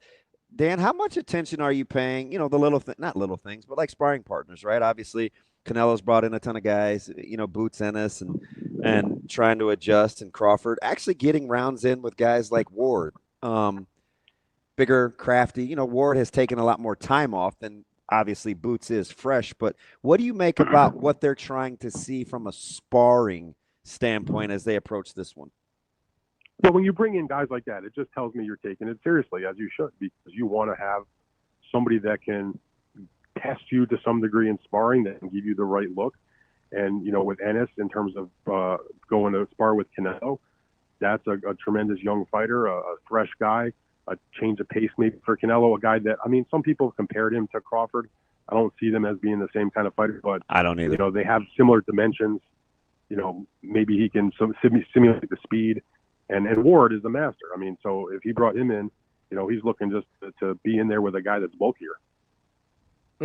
Dan, I'm curious, as you look at this fight, you look at the matchup, is there a thing that sticks out to you that you just can't get over as a potential advantage for one guy or the other? I always think about the freshness factor. I cannot shake the fact that Canelo's looked so average in his recent fights. I agree. Yeah, he's won them, but it hasn't been impressive. And Crawford, I know Majimov wasn't impressive, but he looks so unbelievable against Errol Spence. Mm-hmm. Can he carry it over? That's what I think about. All right, let me get you out on this, Dan. The 10.5 rounds seems to be the number that Vegas is picking, heavily juiced to the over. Is there an advantage either way the longer this fight goes?